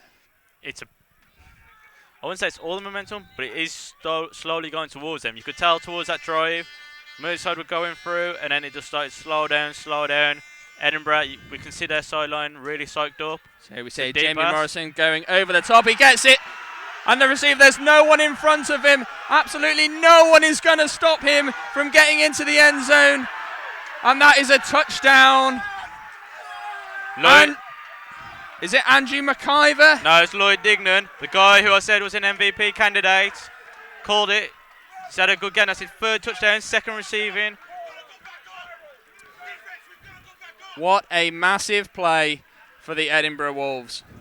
So that is 32-27 to the Edinburgh Wolves. And I talked about momentum. That's a definite momentum shift for the Edinburgh Wolves, isn't it? Massive. But as we can hear on the sideline, the D's got to go out back on there. The D has to go back on. They've just been on for 6-7 minutes. Footer's going to come off for a breather. No. One play, one TD. What happens here? Are they going for 2 or are they going for 1? Personally, I'd go for 2. So that's a 94-yard pass to Lloyd Dignan. Starts to beg the question, who did you give it to? Dignan, Morrison, Hodges. A lot of MVP candidates. So don't forget to give us your feedback. Obviously here they're going for 2. Got it. Tipped. Got it. But he's got it. And it is his favourite target of the day, Andrew McIver, with the 2-point extra. So now it's the Edinburgh Wolves that lead by 34 points to 27. Remember, I said it, overtime. Been saying it all day, overtime, said it in predictions, overtime. It's going to happen. I said 27, I believe I said 27-24, could end up being 37-34. So, don't forget Dignan's a rookie as well, as we see him on the sideline walk past. Doesn't seem to be getting many high fives. He's already had his moments in the sun. There we go, someone gave him one. Relief all round on the sideline for the Edinburgh Wolves. Definitely. You could see the level of tension starting to rise when they were camped down in their own territory on their own 6-yard line. But then obviously the breakout pass, Jamie Morrison to Lloyd Dignan over the top. And what a great finish. Great. As soon as he caught it, said he was gone. You got to question where the DB was. Was it man or zone? But doesn't matter. And there he is, head coach of the Edinburgh Wolves, Don. Just walking around. There he is. One of the smartliest, that's not even a word, is it? Smartest, one of the smartest dressed men in the stadium today. Doesn't he just look the part? And he's discussing there with Dan Cameron, his offensive coordinator, his next move. The game isn't won yet. There's still a lot of work to do. But how he would love to be lifting that trophy. Obviously, as we said earlier, 9 years in the making, this Britbowl campaign. 2010, 2012, they were Scottish champions, but this is their first trip to the Britbowl finals. You can't say they don't deserve it. Beat the number 1 seed, beat the number 2 seed, leading against the number 3 seed. So here is Alex Eager with the return. He's got a seam, breaks the tackle, and he's out of bounds, just shy. Oh, a bit and a late hit there. Bit silly. It was a late hit, but no one saw it. Not even us. He was right in front of our camera, though. 54, as you can see. Looks a bit shaken up. I think it was 67, was it, on the hit there for the Merseyside Nighthawks. Michael Briscoe seemed to be the person that was walking away from the situation. Obviously some frustration boiling over from the Nighthawks. Well, you'd be frustrated as well if you get 70 yards down the pitch, come away with nothing, and then Edinburgh score on the next play 94 yards. Merseyside now can't let their heads go, though. They can't let their heads go. They need to stick with it, stay what they're doing. They're doing it. What about the Merseyside offence? Obviously, they've been on the field for long periods of time. We talked about the Edinburgh Wolves defencemen being on the field for such a long time, but it's got to take a toll being on the offence. I imagine it's got to be quite demoralising. Obviously, you go in, you're on the pitch. You're on the pitch for so long. There is a player down. It's Ben Barker, the player that's down for the Merseyside Nighthawks. The ref are waving for the medical staff to come over and assess him. Hopefully he gets back up. He's a key player for the Merseyside, but as we said, back to the offence. They've been on for quite a while, and if they come away with nothing, will it be in that? It'll probably be in their minds that the drive downfield took so much time off, but come away with nothing. I mean, they need to score on this drive. They need to score. If they waste 5 minutes, don't score, Edinburgh get the ball, they just show and they can score in one play. Game over. And we was talking about Merseyside killing the game. Now Edinburgh's D can. Do you think that'll mean when Edinburgh get the ball back a change of tactics? Will we see more running the ball from Edinburgh? Not sure, maybe, but I'd stick with what they're doing. It's not broke, don't fix it. Exactly. See Barker heading off to the sideline there. QB's on a quick discussion. Using the injury timeout as an opportunity to have a bit of a chat with his coach there. And he was with Andy Dyson, who's got probably the most amazing fact here. He once assisted Bill Belichick in signing up his daughter to the lacrosse league in Boston. There you go, fact of the day. That is fact of the day. Fact of the day. Andy Dyson there. Backup QB. So Adrian Hodges takes the snap, gives it. So that's Douglas in the background. Follow-up hit there from number 43. What was the lineman? Ike Wushu. 62 was just standing there watching this guy get tackled. Needs to help him out there. And he got that help from his defensive end, Ike Wushu, who came in, helping him out. Edinburgh sideline is very loud now. You might be able to hear it down the mics, but they are very loud. Back in their day, obviously they want the ball back. They want to kill this game off, win a National League, and go home happy. Go home with a ring, go home with a medal. Liam Holbrook is now permanently back on the field for the Merseyside Nighthawks.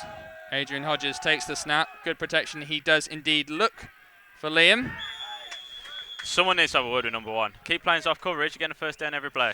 That's Callum Buchan, isn't it? The cornerback for the Edinburgh Wolves, who's playing off Liam Holbrook a little bit and allowing him that space to do that. But Hook can come back and get that reception. That must be his, 9th, 10th catch now? Easily.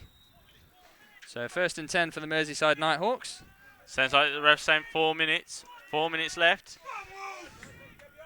I reckon this drive will take about another 2 minutes. Get a 2-minute warning. Anyone's game. And you think Merseyside will probably use all of that 4 minutes to make their way down the field. There won't be a lot of time left if Merseyside do score. And they've been stopped there, so they have got to keep the drive going. Another player down for Merseyside. We've talked about the injuries taking their toll. A lot of players playing through the pain barrier. Of course, it is a national final. If you can't play through the pain, then on this kind of occasion, then when can you? Yeah, Edinburgh have got a few guys hurt as well, though. They're coming off the sideline, getting sprayed down with a little spray, getting a few drinks, getting a nice little help, ice pack, whatever's needed, and getting back in the game. Of course, we talked about Stuart Galloway earlier on. Haven't seen him return back. Here is the pass, looking deep, tipped into the hands of the receiver, and that is not the way you want to concede. Ben Barker, with his 2nd TD of the game, tipped off the hands of the defensive back. Bat the ball down. Said it earlier, I'll say it again. Bat the ball down. If a DB is watching, don't do that. When the ball's there, if you can't pick it, first off, try and catch it. If you can't catch it, bat the ball down. It's better on the ground than it is in the air. So it is the Merseyside Nighthawks. It is now 33-34. The Edinburgh Wolves still have that slender 1-point advantage, but the extra point to come, Rich. Definitely they make this. Now we go to overtime. You did call it earlier on. We'll just have to see. Big kick now for David Melling from the Edinburgh Wolves. Needs a good hold and a good kick. Here it comes. Kick is up. Made it. And the kick is good. So that is the Merseyside Nighthawks 34, the Edinburgh Wolves 34. About 3 minutes or so remaining in this 4th quarter. Game on. Definitely. Anybody's game. Love it. That's what we want to see. We wanted to see a close game. We didn't want to see a 50-0 blowout. It's not entertaining. We want to see a close game. Anybody can take it at the end. And hasn't this been a great advert for the national final? Obviously, a lot of people here, they're going to be looking forward to the London Warriors, the London Blitz, the Premiership final coming later on. But hasn't this been a great advert for American football? A really tight-knit game, no big blowouts, and both teams really showing some entertaining stuff. Definitely. It does show that anybody can win it. We've mentioned it a few times now. Edinburgh are the 8th seed, and they're going toe-to-toe with the number 3 seed after knocking out the 1st and 2nd. Merseyside were quite heavy favourites coming in, putting up 60 points in the quarterfinals. But it's 34-34 and it's anybody's game. Edinburgh could go 90 yards down the pitch. They've had good kick returns, they've had good passing attack. It's great entertainment and just shows that anybody can win in the National League. That was a 50-yard pass play. Fantastic from the Wolves. Just so unlucky for the defensive back to tip it off the hands. But as you said, Rich, they need to sort that out, need to bat it down. And that's Andrew McIver that fields the ball there for the Edinburgh Wolves, playing both ways now, we're told. And on special teams. That's the first good stop the Merseyside have had on kickoff. Maybe it'll change the game. Maybe. Number 53, Paul Mailer, the on special teams there, making the tackle, making sure McIver was down. And now it will be the Edinburgh Wolves that have the opportunity to march downfield in the closing stages of this game. And guess who's back in the game? Stuart Galloway. He might be injured, but when the game's on the line, he's getting in there. Exactly. Talk about Merseyside playing through injuries, so is Stuart and the rest of the Edinburgh guys. You can hear the noise now coming from the stands on the far side. You can certainly see the Scottish contingent, everyone on their feet. It was supposed to be an empty backfield, but Edinburgh had to call a timeout. Clearly something's wrong. Just a miscommunication. Always happens.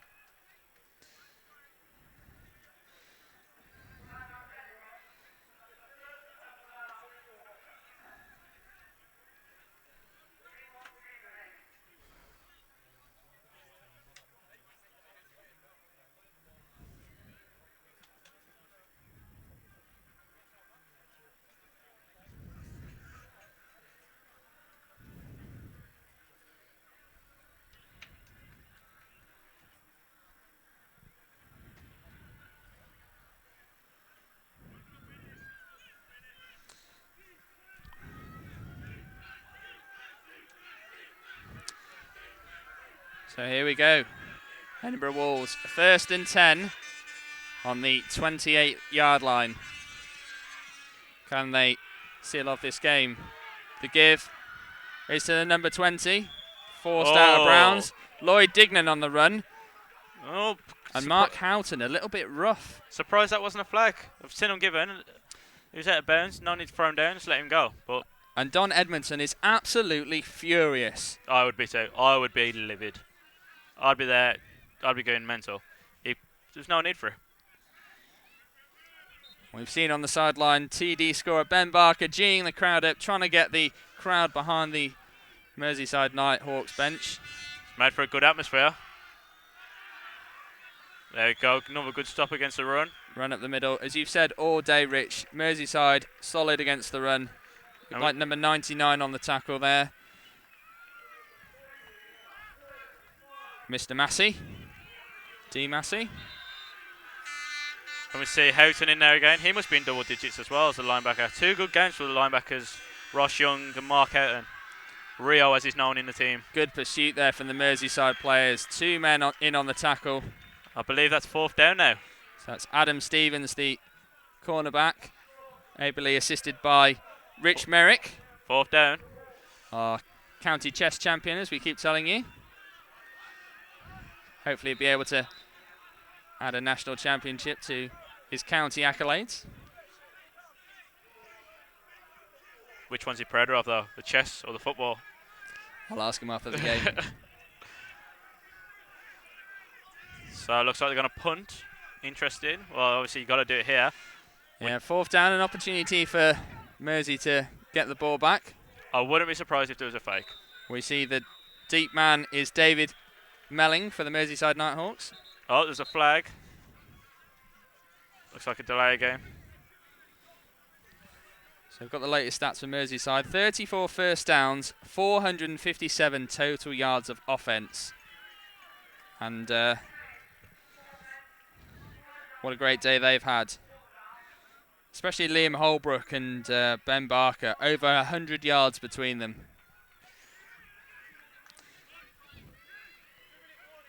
So a 5-yard penalty for a delay of game, and we've just approached the 2-minute warning in this game. 2 minutes remaining. Of course, there is a timeout on the 2-minute. Break in the game clock, and now the clock is rolling again.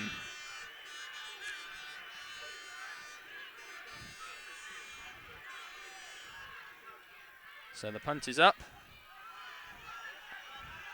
And it is Liam Holbrook, the man, waiting for the ball, allows it to trickle out of bounds. Merseyside, of course, have the one timeout remaining, and the Edinburgh Wolves have none remaining. So it'd be interesting to see at what point Merseyside use that timeout. And they have great field position here. Great field position. Yeah, for a punt like that, you'd hope to pin them down in their own 20, but no. It's in the, I'm guessing, yep, 31. Looks like the 31. So, begs the question, they didn't go for a field goal earlier. Will they do it today? Well, not today, in this drive.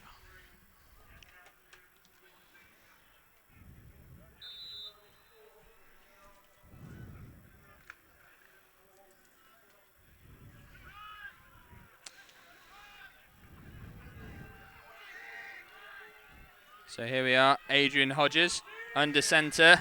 If he wants the MVP, he's got to go downfield and earn it. Fumble. And he manages to recover. He's not going to get the MVP playing like that. Good play though, as I said earlier, dived on the ball. Didn't risk picking it up, didn't risk getting it knocked out, kicked away, just dive on the ball, have another down. Saved himself from contact as well. If you do pick up the ball in that situation, you're going to be sure is that a linebacker is going to come through that A-gap and hit you. And hit you very hard. Could knock the ball loose. If another lineman gets there, picks it up, runs into the end zone, lives the dream, wins the game. Can see it's another tense atmosphere here on the sideline for the Edinburgh Wolves. That elation from that 94-yard pass. Oh, and an awful high snap there. Again, the QB has to jump on it. Who's at fault there? The centre? It's high snap's got to be the centre. I don't understand. They've been fine all day, and now they're struggling. Obviously, Merseyside have to call a timeout, sort themselves out. This is the biggest drive of their life so far, and thrown it away. Arguably the biggest drive in Don Edmondson's career. 9 years in the making. Obviously, we've talked about before this national final. It's about 3rd and 20, 45 seconds, about 3rd and 30. I'd dial up the blitz, I would. Dial it up, make that QB scared. Try and force a fumble and win the game right here. Avoid overtime and get out of here and get yourselves an early dinner.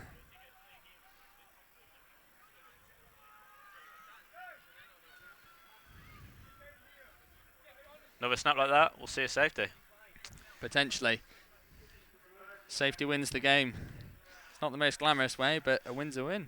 I mean, quite a few, won a bit of money on that. You put a bet on it.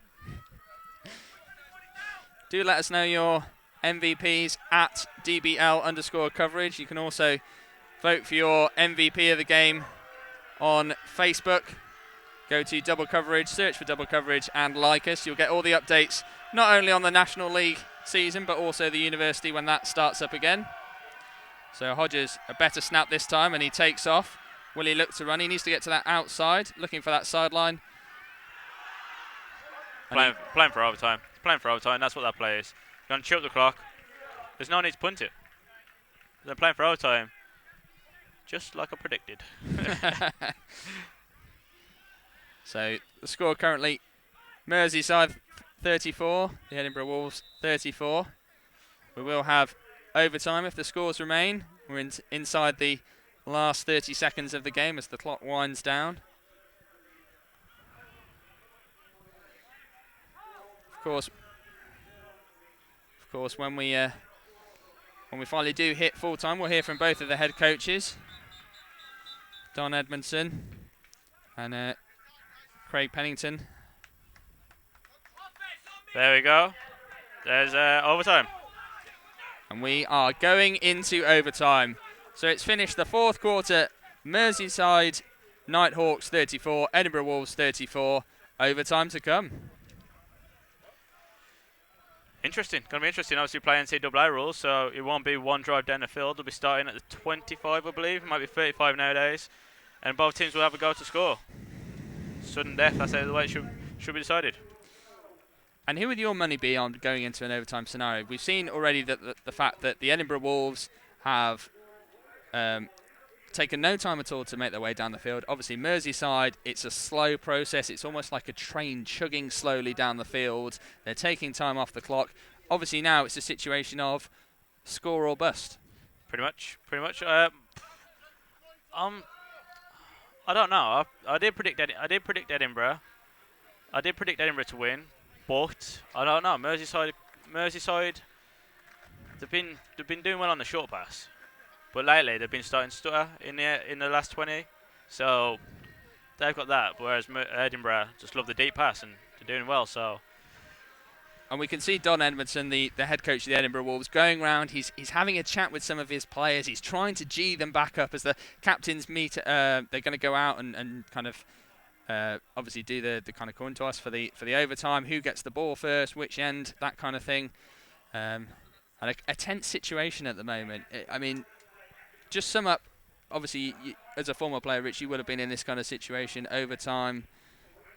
Surprisingly, I've never been to overtime. Been playing 7 years, never had an overtime game. So I'm not sure why, but it just hasn't happened. It's a bit of a weird way you go about it. Obviously, I've seen games that have gone to overtime, and it's just changing your mentality. You go now from defending a whole field to defending a short field, and you've got to remember you do get another shot. But at the same time, you don't want to give up the big play, do you? No, you don't. But it's one of them where you're in a tough situation. You defend, as I said, defending the short field. If I won a toss, I'd defend first, so that we make them try and do well against us, and our offense knows how much they need. But is that a risk, going out and backing your defence? No. Always head deep first. Put the pressure on them. They have to score. They will have to score, because then your boys can just go out there and have fun. If they say Merseyside go for it on 4th down, fail to convert, Edinburgh just need a field goal. You can see Don Edmondson, as I mentioned, he's getting all the players together. Everyone on the roster is getting in. They're getting nice and close, and he's giving the final orders. Be interesting to see who he sends out first.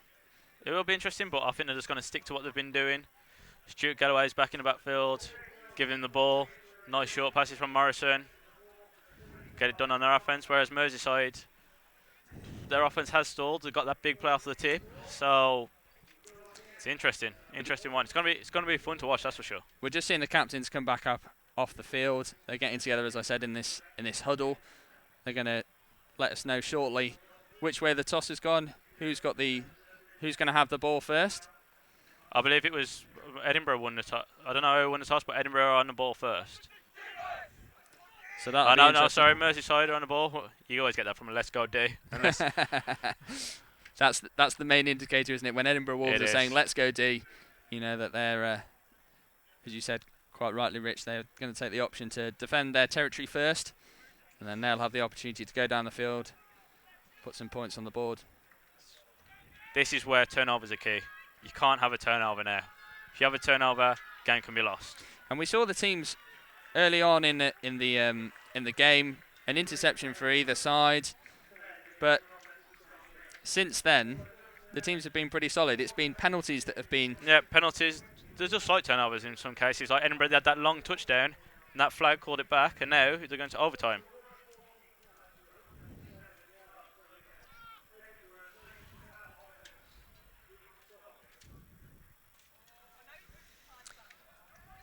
So here we go. Merseyside Nighthawks. So the Merseyside Nighthawks are lining up. They're going to have the first crack at getting into the end zone. Adrian Hodges has a man in motion, fakes the handoff to that man and takes it himself.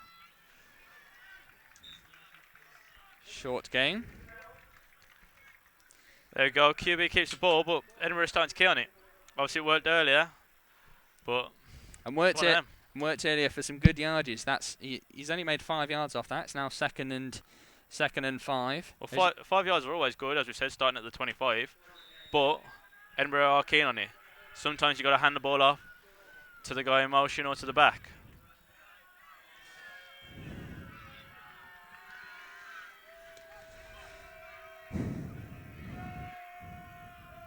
So Hodges takes the snap, rolls out to his right-hand side, fires over the top. Ben Barker with the score. And what a game Ben Barker has had.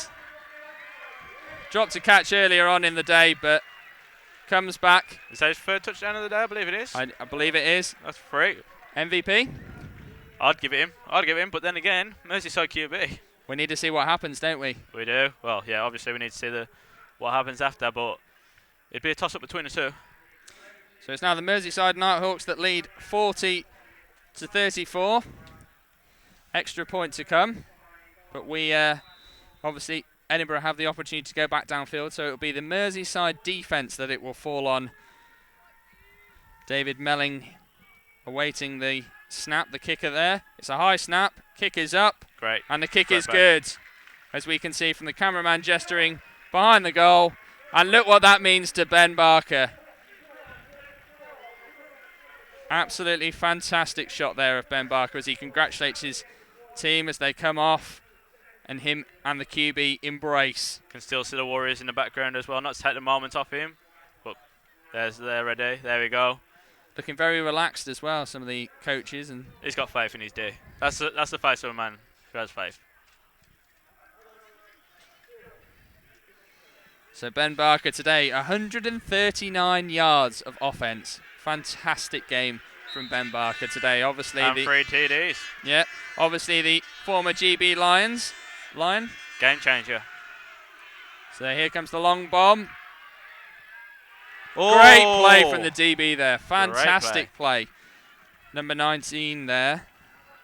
There we go. There's Ben Barker again. Duval Merchant there with the key intervention there, batting the ball down, as you said.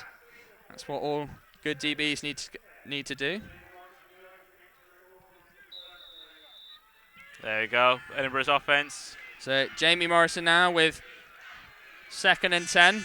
An opportunity. Hands it off to the running back. Looks to make it to the sideline. Tried to give the linebacker a move, but he didn't. Couldn't do it. Merseyside's D have been there solid all game. Kieran Smith there with the run, just looking for the opening.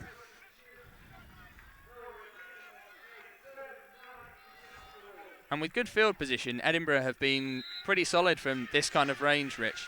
They have indeed. Pressure's on there, though. There's a difference. Pressure is on there. They have to score. They know they've got 2 more plays if they don't get Morrison the first down. Fakes, looks for the man. The little dink over the top. Oh, that would have ended the game. Good to break it up there from Sean McGee. Phil Holker that was for the Merseyside Nighthawks with the attempted interception. Big play, 4th down. As I said, big time players make big time plays. So this is for all the money. 4th. Fans are getting loud. 4th down. And it's broken up by the That DB, hits and that is the game. Merseyside win. The Merseyside Nighthawks are the National League champions. They have defeated the Edinburgh Wolves 41 points to 34. And fantastic scenes as the whole sideline break out onto the field. But what we like to see as well, you can't see it on the screen, Merseyside guys going up shaking hands with the Edinburgh players. They know they will give them a fight today. It was a tough game, went into overtime, and that's what we like to see. Respect between 2 teams, giving each other handshakes. Edinburgh should be given a lot of credit today. There was an 8 seed, they've had to travel a long distance in 4 weeks, 3 games, and they came on in, they put on a show. Put on a great show. Unfortunately, it just wasn't to be at the end. But hopefully they come up next season and show what they can do in the Premiership. As we said all the way through this game, this has been a great advert for American football in Britain. Obviously, we've got the university season that's coming up as well, and a great advert for anyone that wants to get involved in the game watching today. Definitely. Like teams, if people are watching, go into double coverage, check for your local teams. We have standings, we have team locations. You can just check on the map, and we can just inform you of where to go. Obviously, Edinburgh today got it done. Couldn't put it out at the end, but that's what we like. That's what we like to see. 2 tough games between Merseyside and Edinburgh. Just as a shake hands, we can see Merseyside all happy, nice and happy there. Coaches congratulating each other, and there's Edinburgh looking like a good squad. They could be in the Premiership next season, as I mentioned numerous times. Wolves QB finished 14-33, 212 yards, 3 TDs and interception. Just wasn't to be today. If I had to pick MVP personally, I'd give it to Ben Barker. 11 catches, 139 yards, 3 TDs, game changer. That's what I like to see. But as we mentioned, players better to shake hands. 55, Mark Houghton leading the Merseyside. Down the pitch, shake hands. Captains just join halfway. There we go. What a feeling it must be for those players. Obviously, they worked hard all season. Went undefeated in the regular season, 9-0-1, tying with Manchester. For some reason, they didn't have overtime in the regular season, but that didn't matter today as they got it done in the quarterfinals against Farnham. Knocked out Shropshire in the semi-finals. And there you go, the fans giving them applause. Nice to see fans for both Merseyside and Edinburgh. I believe I saw a Yorkshire Rams jersey as well, which is good considering we are in Leeds. I expect a few of their players there. The players still shaking hands. We have got interviews lined up, hopefully with both coaches. We will have with a winning team. And obviously later today, we've got the London game between London Warriors and London Blitz. If you believe the London Blitz are going to win, let us know on Facebook. If you believe the Warriors are going to win, let us know as well. Should be a tough game. Tough game. It's going to be won, and obviously Ross Hill, SMU quarterback. London Warriors, Tony Allen leading the team. Established team, reigning champions. Just wondering what's going to happen.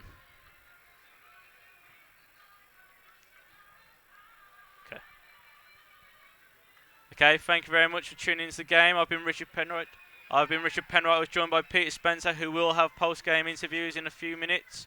But thanks for joining in, and we look forward to seeing you in the national final later today.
next year. Well done for the success this year. Okay, and thank you very much, Doug. We can ask Miles to go for your medals, please, and please, congratulations. Congratulations. That's the head coach, John Edmondson there.